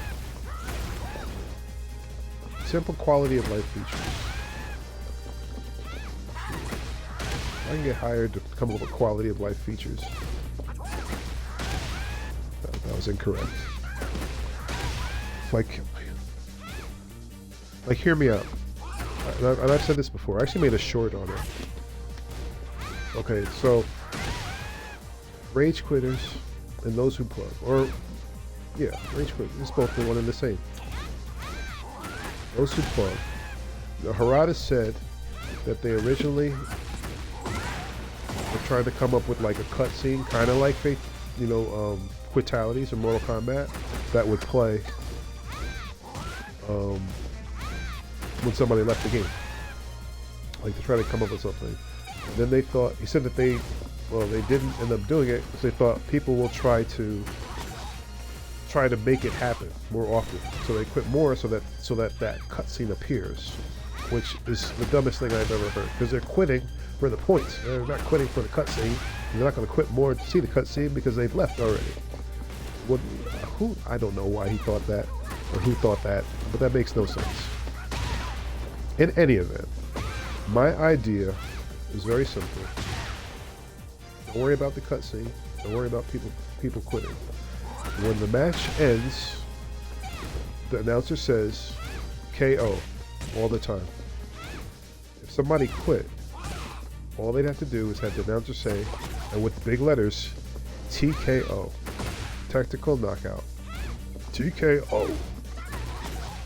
See how when you lose the match, and your character like crumples to the ground and then bends over in pain or like winces or whatever they do. That's all that had to happen.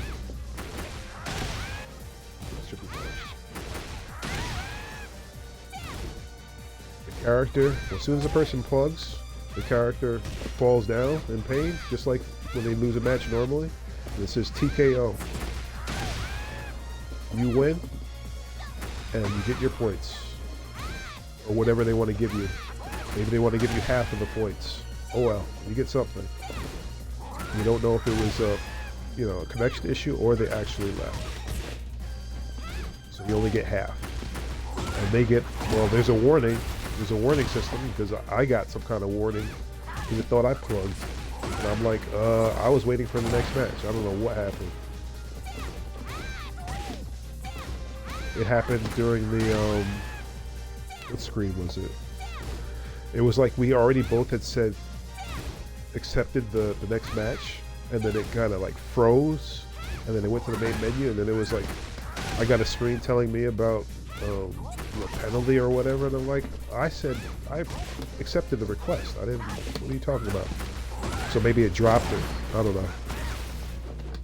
So they know they can do these things with the resources. Do they want to do it? Do they care? Yeah, people will play more troll like to make people rage quit. I mean, that wasn't, from hearing the sentiment, that necessarily wasn't it. It was more like to actually visually see the cutscene that they created. But it doesn't have to be it didn't have to be anything crazy. You know, like quitality or just saying TKO and like having the player be knocked out, and you know everybody knows technical knockout what it's supposed to be, which is suitable for this game. And everybody can move on. That's not the right punish. So I hope I'm punishing properly here. I'm doing a lot of yapping, but I think I am.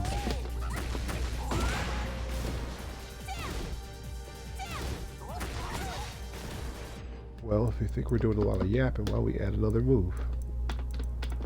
What move are we adding? Oh, hypnotic foot sweep. Watch it a few times. Some of her sweeps are funny. One person joined, but you're watching a game with your girlfriend? What do you mean? Oh, the lobby?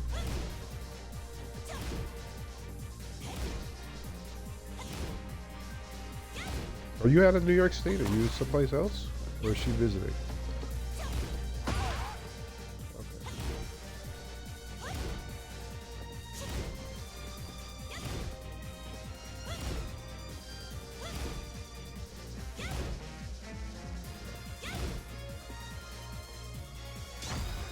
Go to the other side.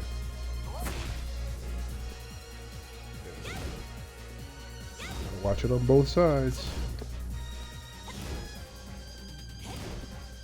Oh, you're in the West Coast.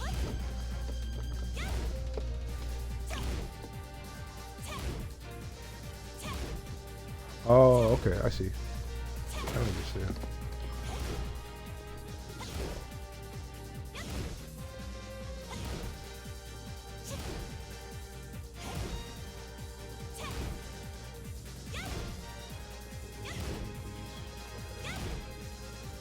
All right, we saw that one enough.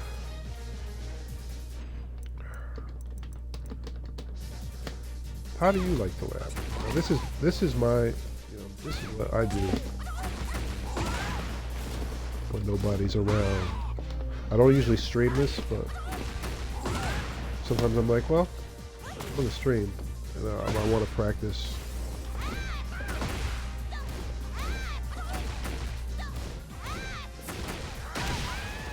And I know it's how people laugh.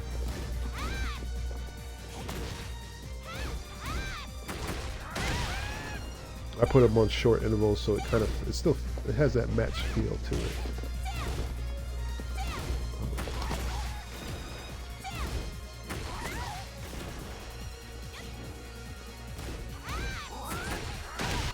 You haven't seen the low yet.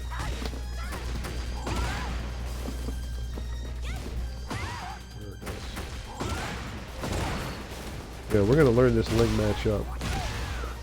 Even though I don't see him too often, but I was actually highly upset watching the replays, which I usually don't get bothered by replays, but those replays really bothered me.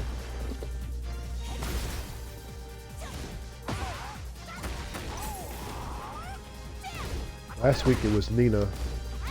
Not that I was bothered, but I was like, I actually want to learn her matchup a little bit.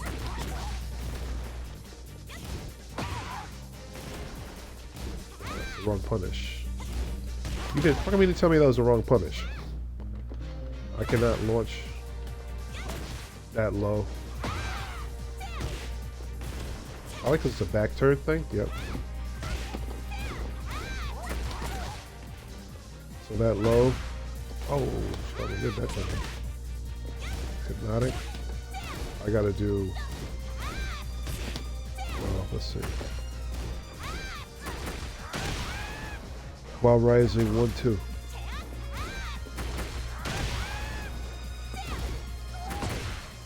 Oh. Oh. Getting confused. Now, if I get confused, I just start turning some off. So I have to pay more attention. Okay, let's add a fifth one. A fifth one? Yes, a fifth one. This is that move. Sidestep right. Or get elbowed in the head. Or whatever she does to the top of your head.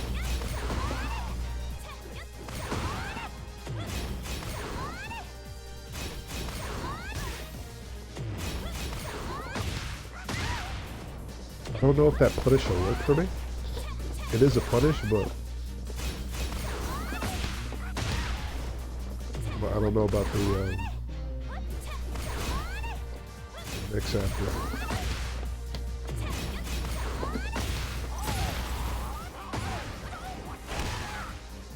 It might be hard to do.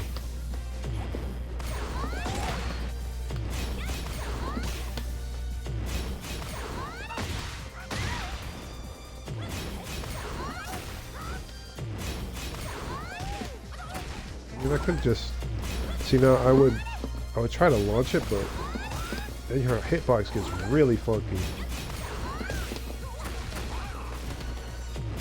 as you can see.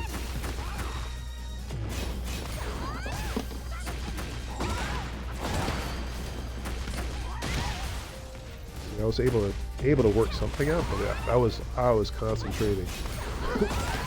Once she comes off of that access.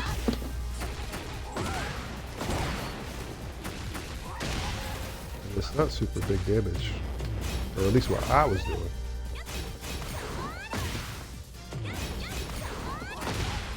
I have this combo.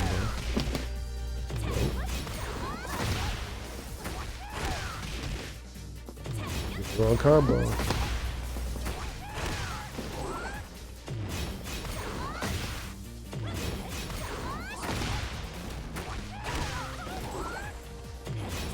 Yeah. I think this is the one I was saying, like, the access gets weird. Their hitbox isn't. Got this move. That one's not too bad.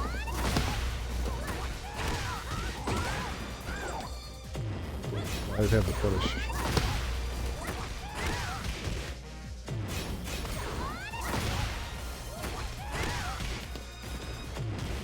I am not getting my down forward one.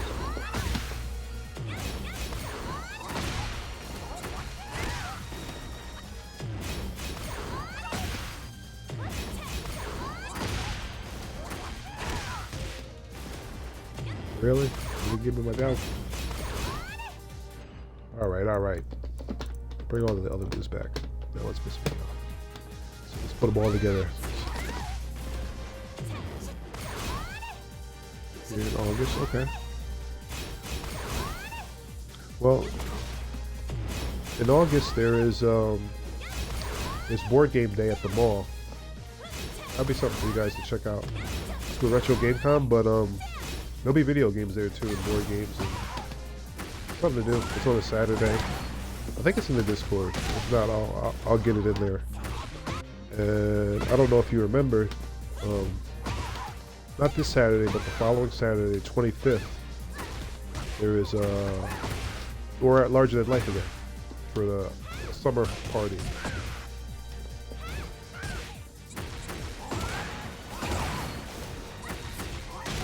I'll find out the date. I mean, I have it somewhere. It might be in the Discord, but it's usually like the second or like the third Saturday in the month.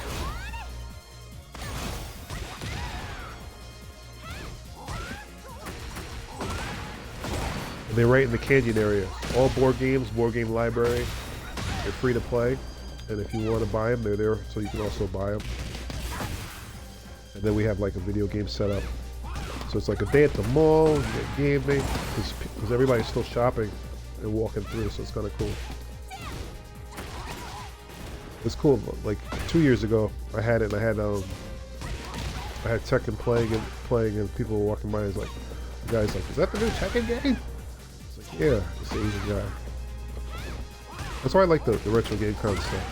I mean, yeah, the fighting game community is great and all, but you know, they talk about the casual player and doing things for the casual and the modern controls and all this other stuff, and the casual, they don't see the casual. They talk about them, you know, kind of like like a abstract, like this gamer, typical gamer that's out there. But like doing the retro game con stuff and bringing the fighting games, we see the casual. Like, we see what they look like, we see what they sound like, we see the smile on their faces when they sit down to play fighting games, even if it's for like a few moments, you know, to relive a nostalgia or to check out the new Mortal Kombat or just that, or what have you. It's like I don't know if you have it, but now we have a face of the casual.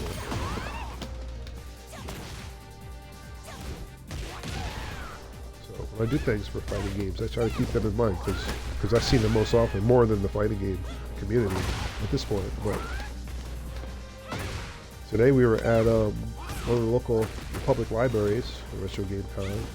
We set up like summer gaming, and I always set up a copy of Street Fighter.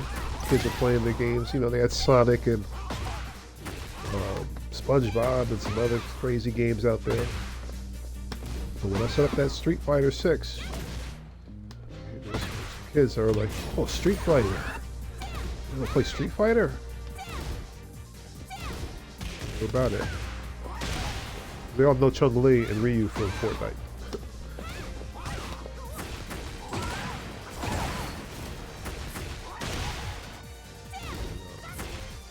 Use modern controls.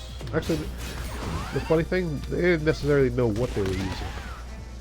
This was, I want to say they were like, I think 11-year-olds. 10, maybe 11. I still have allergies going, which is annoying. But it's what it is.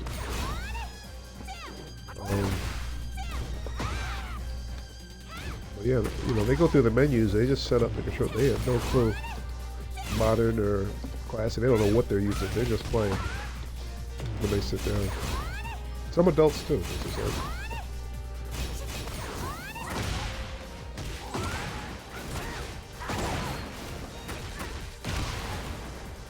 I would say for common gamers, players, whether younger or older, you know, one of the things is just going through the menus to set up the games. At least in that setting, if they've never played a fighting game before. So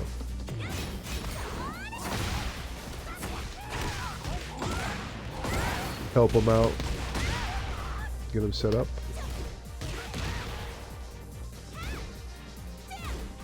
Yeah, that should be fun. Well, it always has been fun. That's the one your father had come to. Was it last year?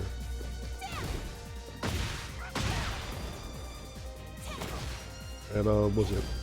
I was gonna say Marvel Tokon. Not, well, the beta will be next week. But Avatar will be out. So I'll show that off. All we're gonna get crazier. I don't know if I was hitting all of them, but talking at the same time and managing my congestion has become a issue at the moment. Let's add another move. Move number 6. What do we have here? Oh, here we go. So this is, she's gonna go into her AOP. Is it Art of the Phoenix? Is that what it stands for? That's her punish. Well, at least that's the punish that I have for her. And it's hard to punish it. I got it there.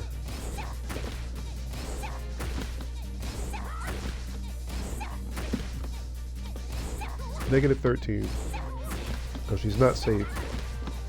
But it's hard to punish it.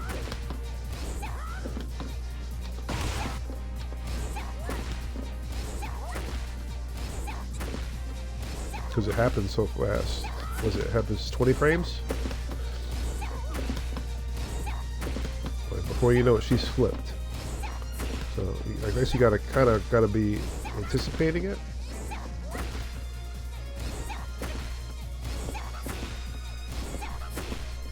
Alright, let's try the other side now.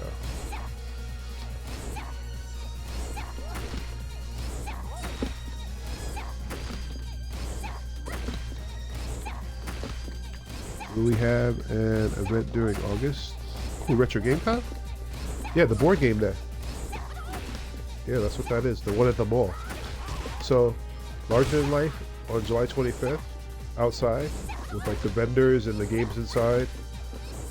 And then August, the board game day at the mall in the canyon.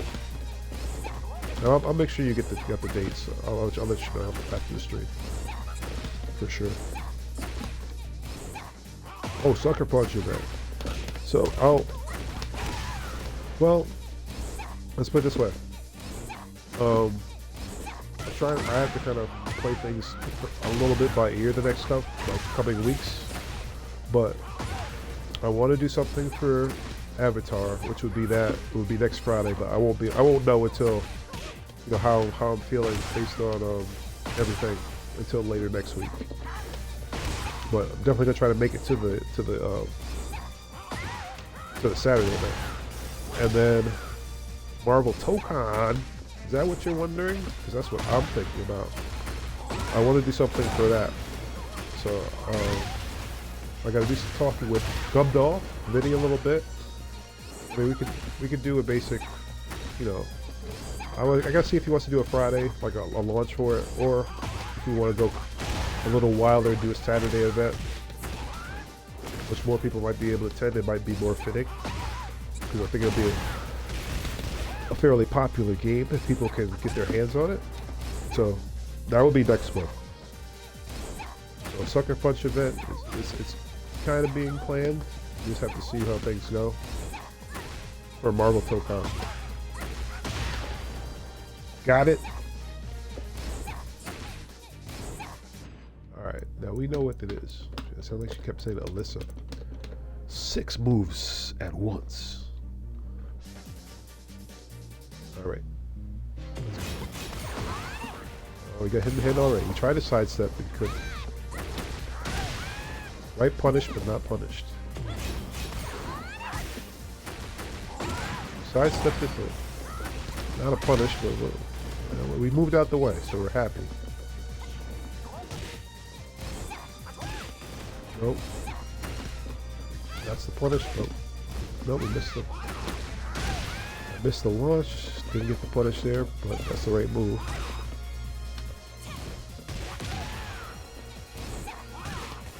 Nope. Hesitating a little bit. Oh, trying to sidestep it. Couldn't get it. Got the launch on the stanky leg.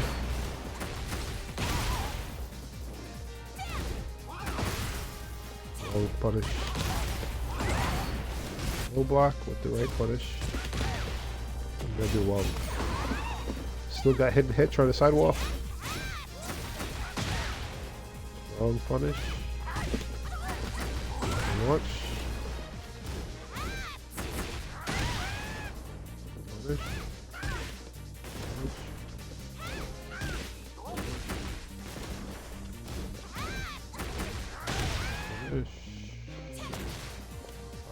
thought I had that. Thought I did think I thought I blocked it. Nope, wrong punish. That's the punish. There we go. One block.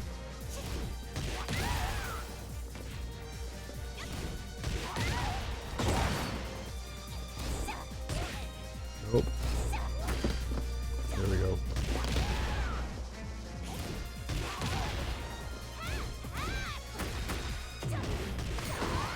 That was the punish, but not the right one. Or not the bait one.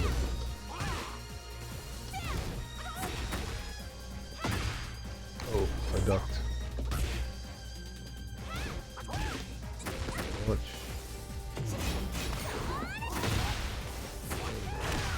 Sidestep, but not punish.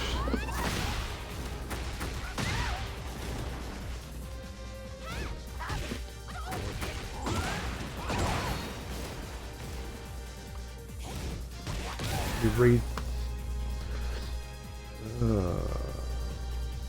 Is Syracuse for August 4. Okay. And leave on the 14th. Well, should be around for Marvel Tokon. Yeah, people are hyped for it. I'm excited for it. I don't even really like tag fighters per se, but it you know, with the cast of characters it has, maybe this will be a tag fighter that gets me interested. It doesn't look too fast. I could be wrong. It could be. I can put it in my hands and it'd be ridiculously fast, but you know, you don't have to be. I had a friend one time. Actually, it was for Retro Game Con, and I was with a friend today actually. Oh my gosh. Anyway, my friend one time we were out and we were showing off a Marvel game or some fighting game, and a kid asked to play. I think he was like 12 or 13, and my friend's like, "You should play with him," and I was like, I was like, I haven't practiced. I don't know how to play the game. He's like, "You don't have to win. You just have to play." And I was like, you know what? You're right. And I tend to think about that at different times. I feel people should say the same thing. You know, when you sit down to play the game, it's like you don't have to win. All you gotta do is play, and then try to enjoy it. And I think that might be my thing for Marvel Tokon. Like, even if I can't, you know, be great at it, I can't see putting Tekken hours into it. But I'll try to learn enough so where I can play it and enjoy it with people. Maybe play online. Because I don't have to win. I just have to enjoy. I gotta enjoy it.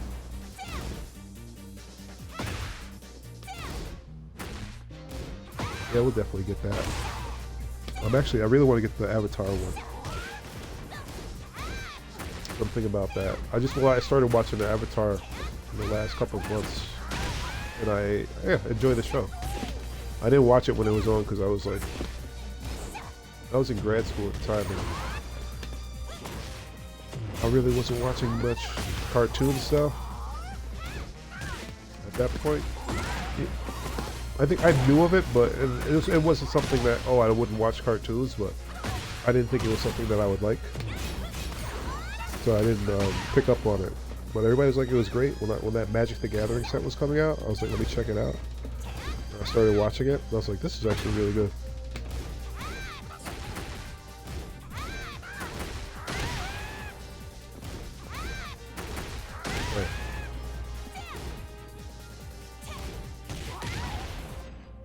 Alright, we're going to add a 7th move.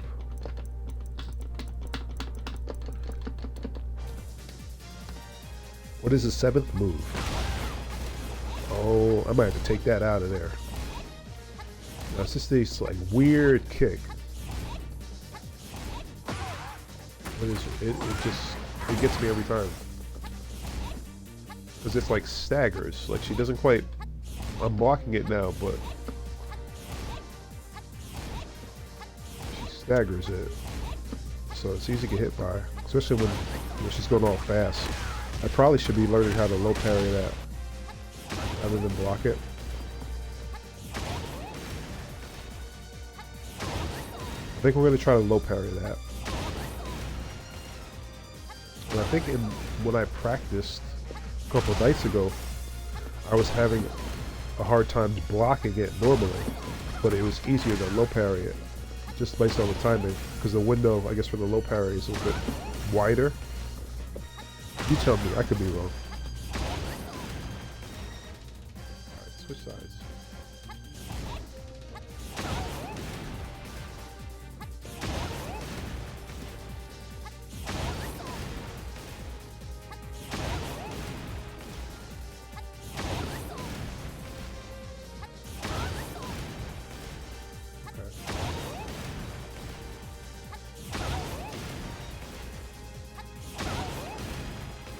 One more.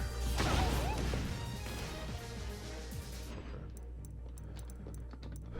7 moves at once. Can he do it? Well, he got no choice. That's what we came for. Okay. Yep. Yep. We get the punish on that last one, but we got the right move.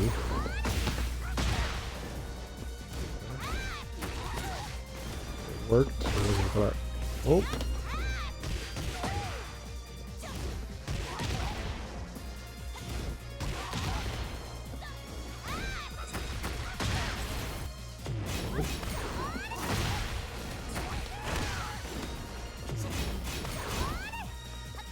Oh, man.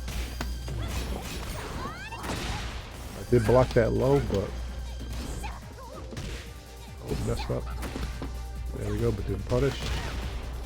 Block it low. Wrong punish. Punished it, but wrong move. Oh, ducked. Ooh, that's the one that messes me up. That's the one we gotta block. Oh, switch sides. Oh, try to sidewalk left instead of right.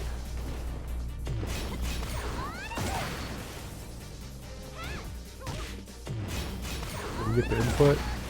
Sometimes I can't get the input from my down forward too when in the thick of the punishes like that. I might get the forward too. White snake.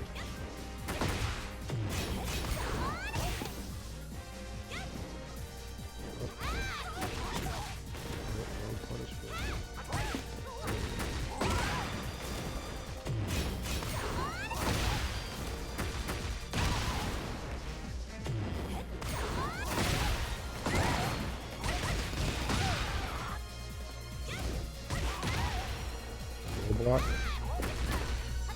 Punish. Oh, why did I launch that? I think because I was low parrying it before, that's why.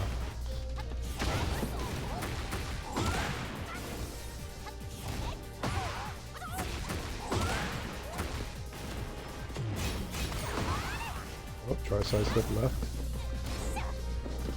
Oh, missed my kick. Ew. Got my kick that time, but not a punish. No punish. No punish. See how hard it is to punish that flip in the AOP?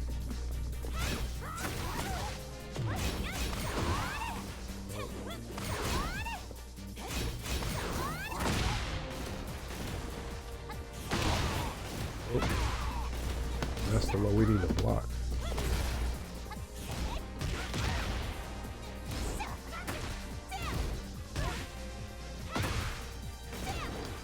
Duck.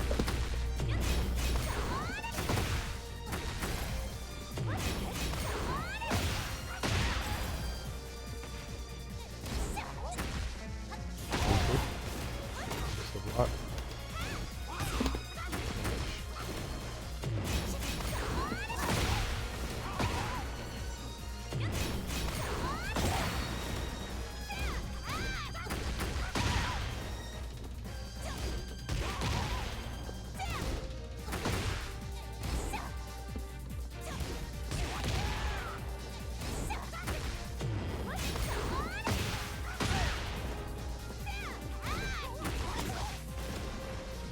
Thought I had the punish, but the wrong move came out.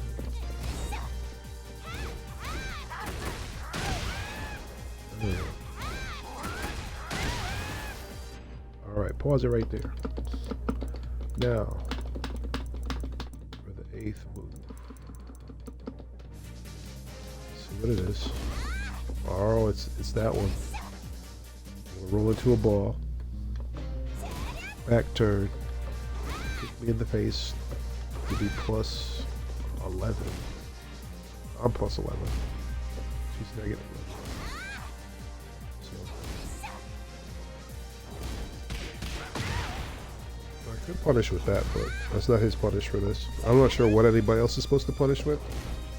But I like my punish for her for this. Very easy to remember.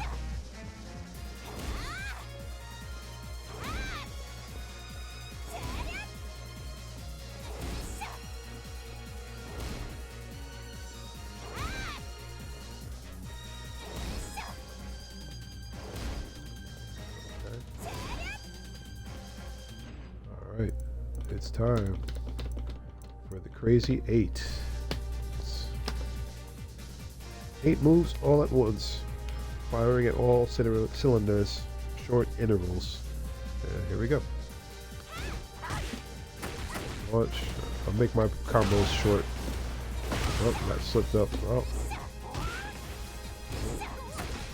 There we go.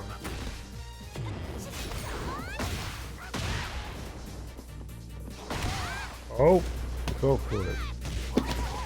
There we go. But I didn't get the punish. Punish lights on.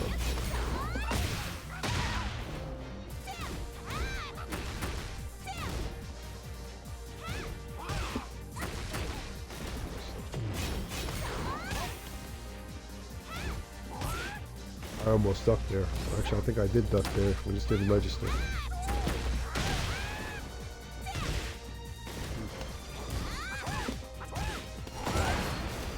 Can't get a normal launch. We don't have to do the down 2-3, but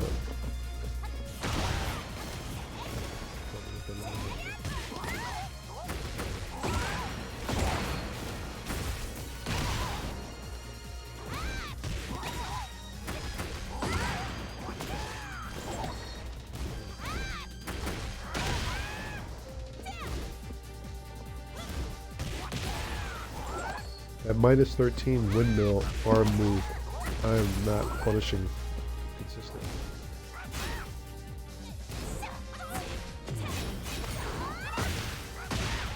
So usually what I end up doing is like that's the move I keep missing. I keep just letting her do it. I don't know why. Like I have no response for it.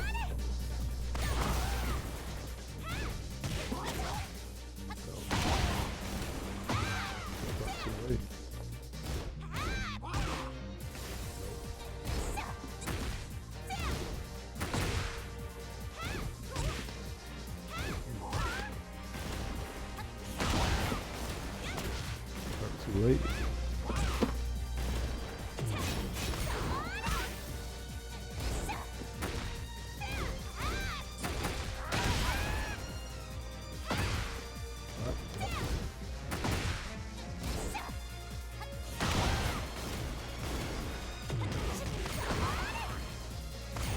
Failed. See, whenever she does that window, I don't have no reaction to it for some reason. So usually what ends up happening, the move that I feel that I do, that I block the most consistent, that is what I'll probably dismiss for something else. And a move like that will definitely stick around for a while. So I feel like my most consistent move that I actually evade is the sidestep. That low's going to be here for a while.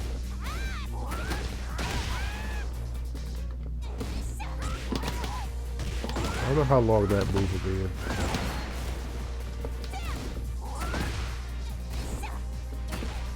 That's going to be here for a while.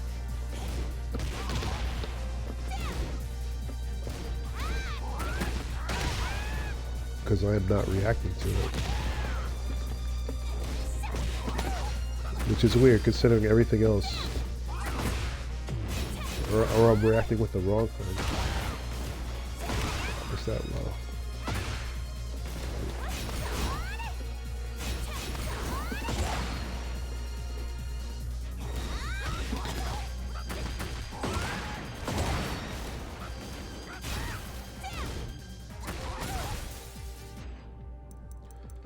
That was all 8. But the one move. Not that one. Maybe it's this one. This move. Need some more practice on it.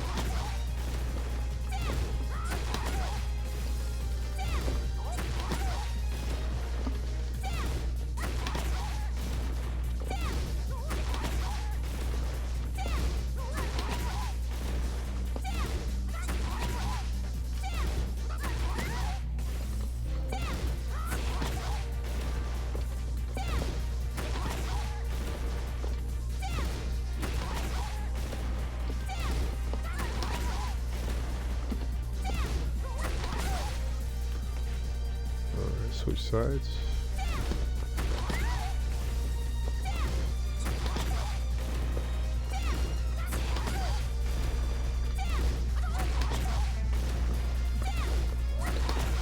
And as I said, I would, what I usually do is I watch the animation for 2 minutes. I would also punish for about 2 minutes. And like I went through, slowly made it through all 8, but I might usually stick to like 2 or 3, or not 2 or 3, 3 or 5. Say if I get the five moves going, I might drill that for 3 minutes. So that's usually when I want to keep things at like a pace, because I can start to zone out and just do this, and just kind of just keep going, because I enjoy the, that's why I start to enjoy the aesthetics of the game and all the craziness. Like I'll be into the music, I'll be into the animations, I'll be into the sound effects, so how it feels to hit the characters. But I mean, yesterday I was zoning out. I just want to get over here real quick. So I was zoning out because I was watching the people in the background, not from this side, but let me see if I can get us back here.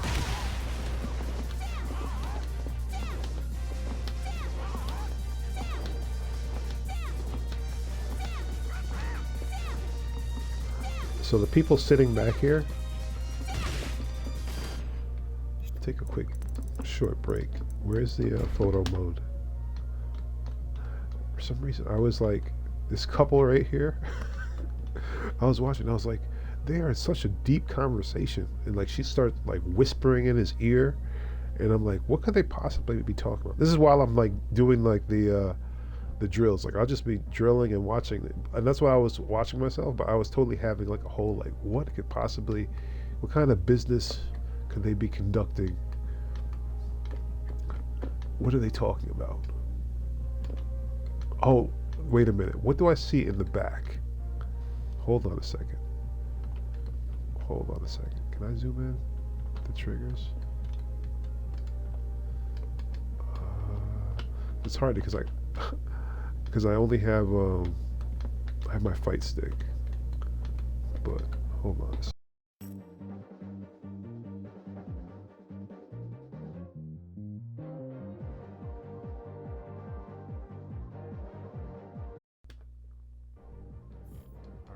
Alright, I'm gonna try to see if I can get back there. Let's see. Zoom. Camera.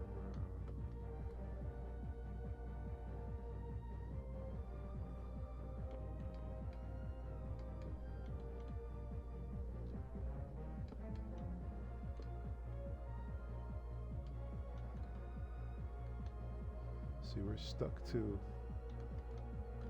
this. But what is back there?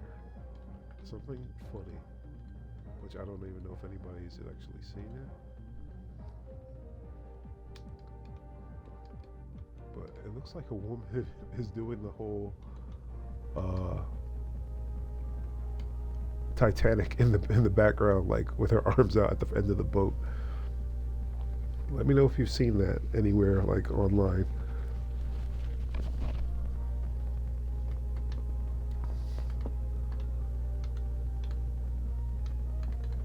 But yeah, let's see. Horizontal. Oh, geez. Orbital.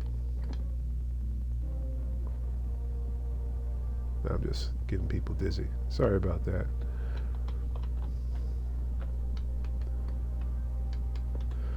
But yeah.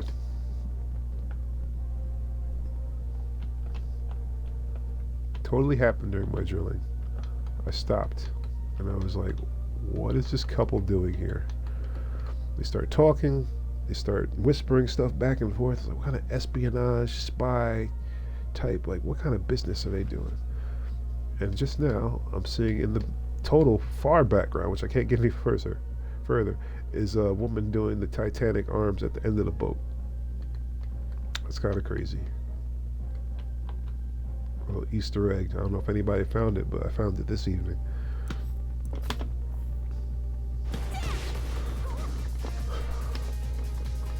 Alright.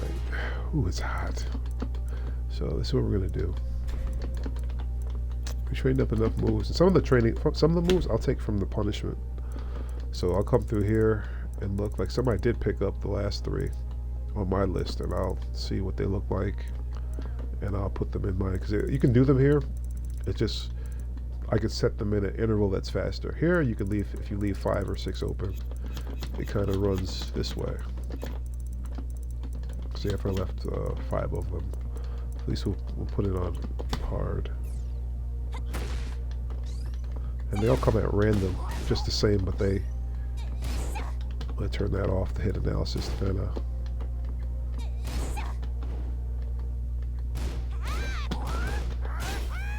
And it's at a slower pace. This is probably the pace that people need. Those are, and these are the moves that I'm actually practicing. The last 3 of them, anyway. Not this one. I don't have that one, or that one down. Was that -13? I think.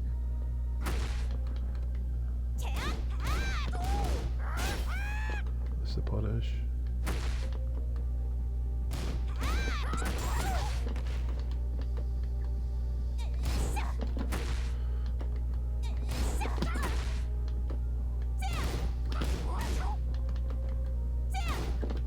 It is -13. Those flashcards, man. Those flashcards, they worked really well. But, you know, putting them in here, you can go a bit faster with the intervals. Alright. As I just said, I'm starting to burn up. So, we're going to go a little longer.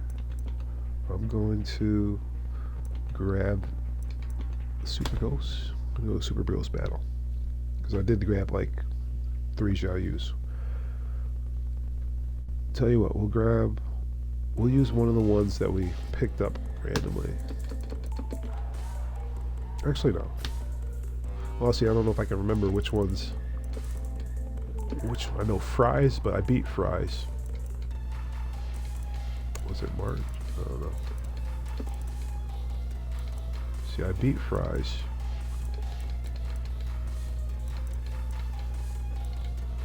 New Lewis, that's one I downloaded. Hybrid we downloaded.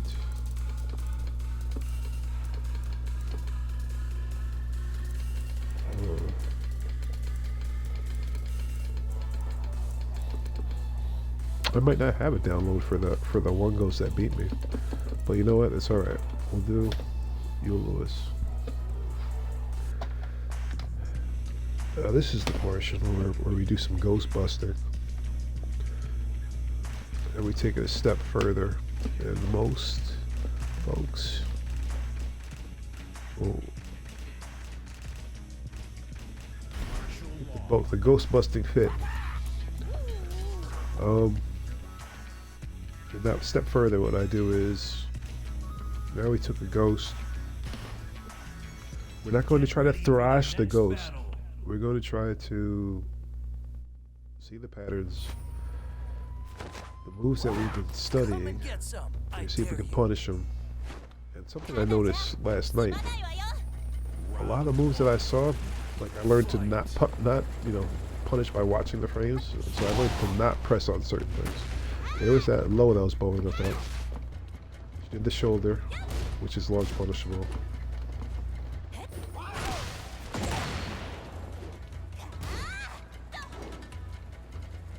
what I've been trying new is like the first round, at least with the ghosts, is just defense. Trying to do some pattern recognition. Got those lows I could have launched. That's a sidesteppable move. That's a 3-piece. That's what we'll call that because it gives her 3 plus 3. She does that kick over her head. The 3-piece. Kind of not safe. That was 13 frames. Okay. So the second round now we'll start to just punish stuff. Or try to punish. Let me see. I think that was -1.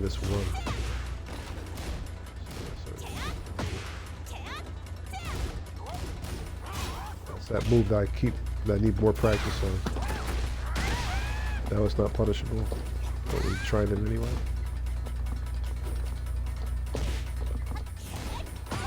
Watch punishable.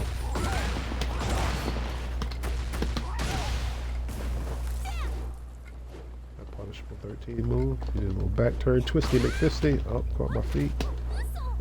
The break.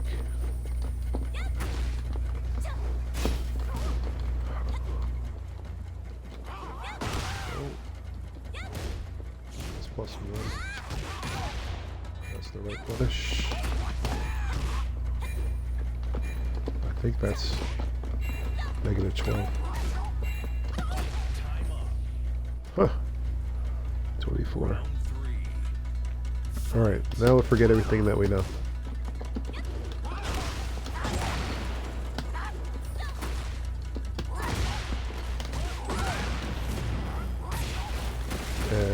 The reason I say forget everything that we know, I remember my dad told me he's in the military and they have your basic training and they show you how to do everything with your weapons and you know what it's going to be like in combat and everything against the enemy to defeat the enemy. Basically, give you all this training. And then I remember he said like at the end of it, I say, okay, now forget everything that we taught you.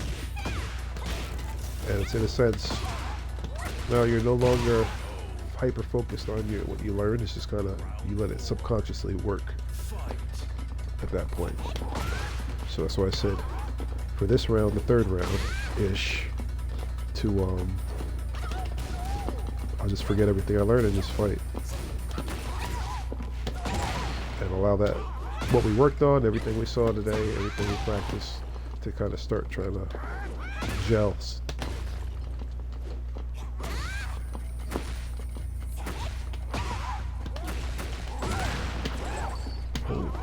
Wow.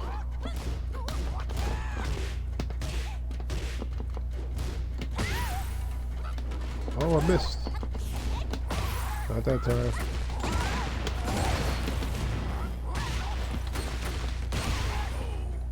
One more. Final round. Fight.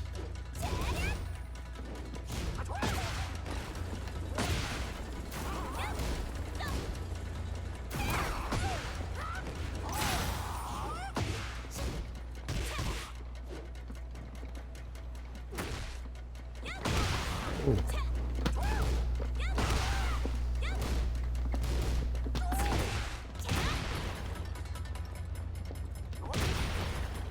Oh, the computer knew what I was going to hit there. It totally read that button.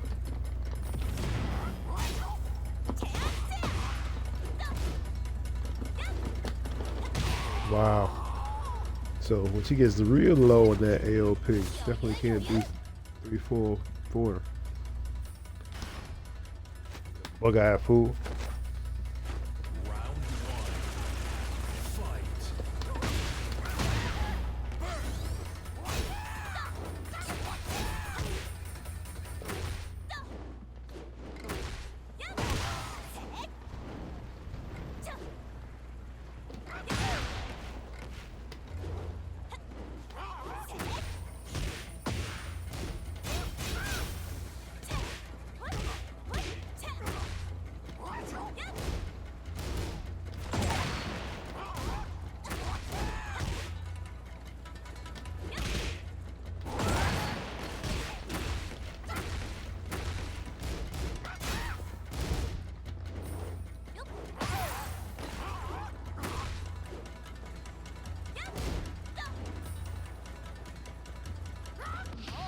Oh, you got caught out there. With the button.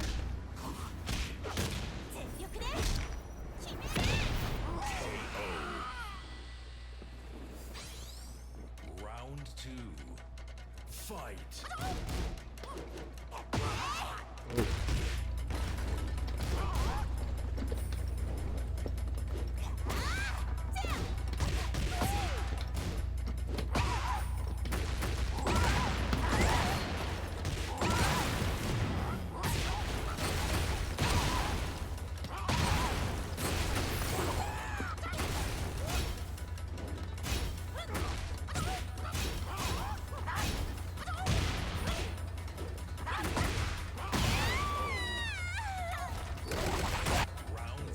Out into that punch.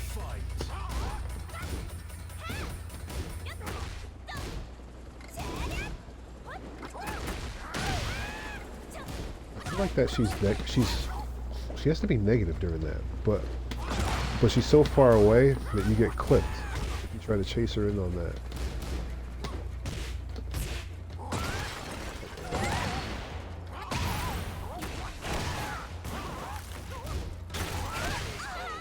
Third round, right? Round 3 of the second match. We're gonna go back and look at that.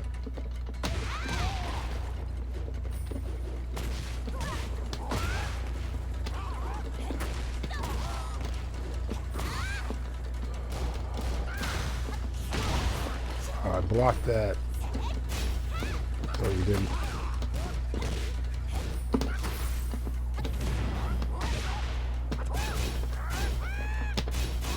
That's not what I wanted.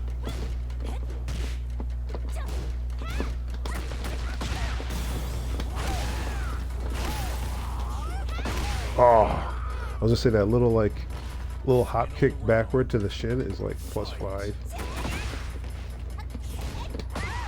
Is it +5? Or it might be -5 for her.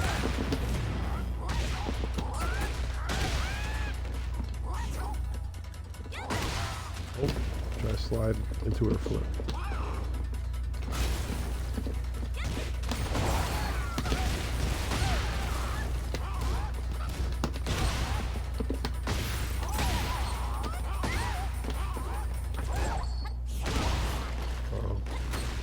It's hard, like I said, it's hard to block that low. Now, one low that she does where she staggers, that's punishable. It's hard to block. Hard to block. Now, I'm going to go the extra step because I saw something in that, trying to find, fishing and spotting for moves.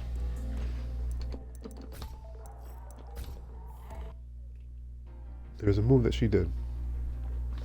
Second round, or no, third round, second match. Watching the replays. The replay with the ghost, which is this is a little bit much. We're going above and beyond. I say above and beyond because I don't know who's playing with the ghost to begin with, other than myself, Ghostbuster. See that the PNG that I have over there? That doesn't say God of Destruction. It says Ghost of Destruction. If you look very closely. That said, let's go forward. It was round 3. The move she does, not that one.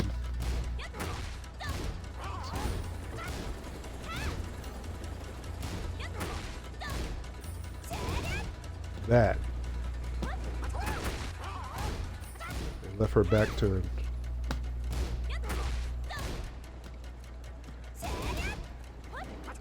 So she's +1 after that. Can you believe that? Can you believe it? Because I was like, she can't be punished. And I was like, I think she's negative. I was gonna say like -22, but she's at a distance, so you can't get her. But she's not even negative. This bird is +1. Watch that. +1. You're gonna press. I'm gonna kick you in the face. I mean, you can contest it, obviously. If you try to punch out of it, she's low crushing it.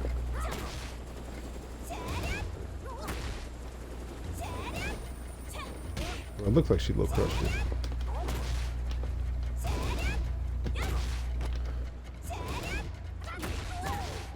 That's wild.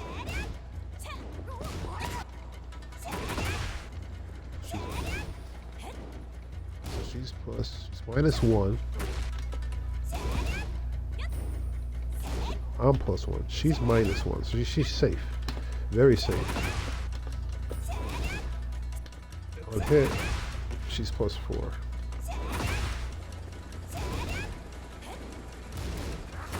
That's wild.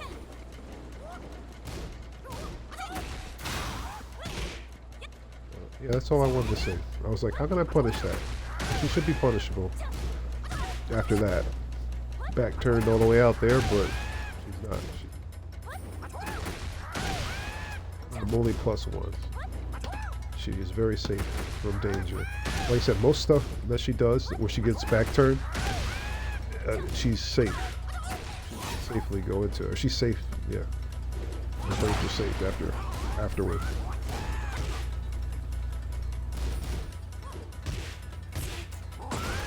Interesting. Very interesting. Alright, stop all that. I think we're good. I'm burning up. I need a cool drink on this hot summer's evening.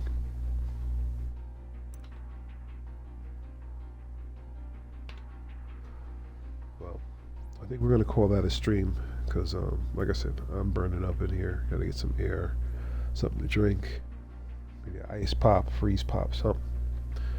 But thanks for those that came through who were lurking. Thanks to Past who just got to chill, decided to chill with us for the evening. Anybody else who's out there listening, if you're watching the VOD, thanks for checking the VOD out. I think I will probably upload this to I'll probably upload this entire stream to YouTube because it's pretty good in terms of some labbing of Xiaoyu. It's definitely kind of dense. Just the character focus. I'm probably gonna work on her the next like day or so further, just to do more moves and kind of dive a little bit deeper into. Well, probably dive until I get bored and then move on to another character. But yeah. So what is it? July 25th. We have the summer party at Larger Than Life Comics, Route 31 in Clay, New York.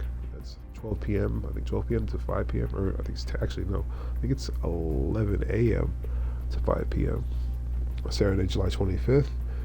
Vendors selling art, games, all kinds of trinkets, and nerdy gadgets of what you may.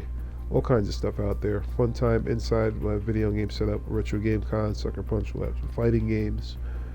You got the store bustling. I know they'll be doing Magic if you're into Magic the Gathering. It'll be a great time. It's 10 a.m. to 5 p.m. I said 10 a.m. It's 11 a.m. to 5 p.m. July 25th. Summer party, Larger Than Life. Be there. There is a board game day that's going to happen in August through Retro Game Con. I'll be able to give the dates at a later point in time, but usually mid-August, held at Destiny Mall, right in the Canyon area. Board games, video games. This is a video game setup. Free. Keyword free to enjoy inside all day. I think that also starts from 11 to 5 p.m. That's mid-August, so keep an eye out on that. Then for Marvel Tokon, we will look into its release with maybe a release party over at Micro Game Play and Trade. Still working out the details, but it definitely will happen around the release of the game. We just have to choose which day, because I believe it comes out on a Thursday. Do we want to do something Thursday? Do we want to do something Friday? Do we want a Saturday afternoon event? Do we want to do something all 3 days? We're uncertain yet. So once we get those dates together, we will let you know. Hosted by Syracuse Sucker Punch. And that'll be a free event to attend. But yeah, so that's the stream for this evening. I hope you have a great night. Thanks for joining me, and I will see you on the next one. Take care.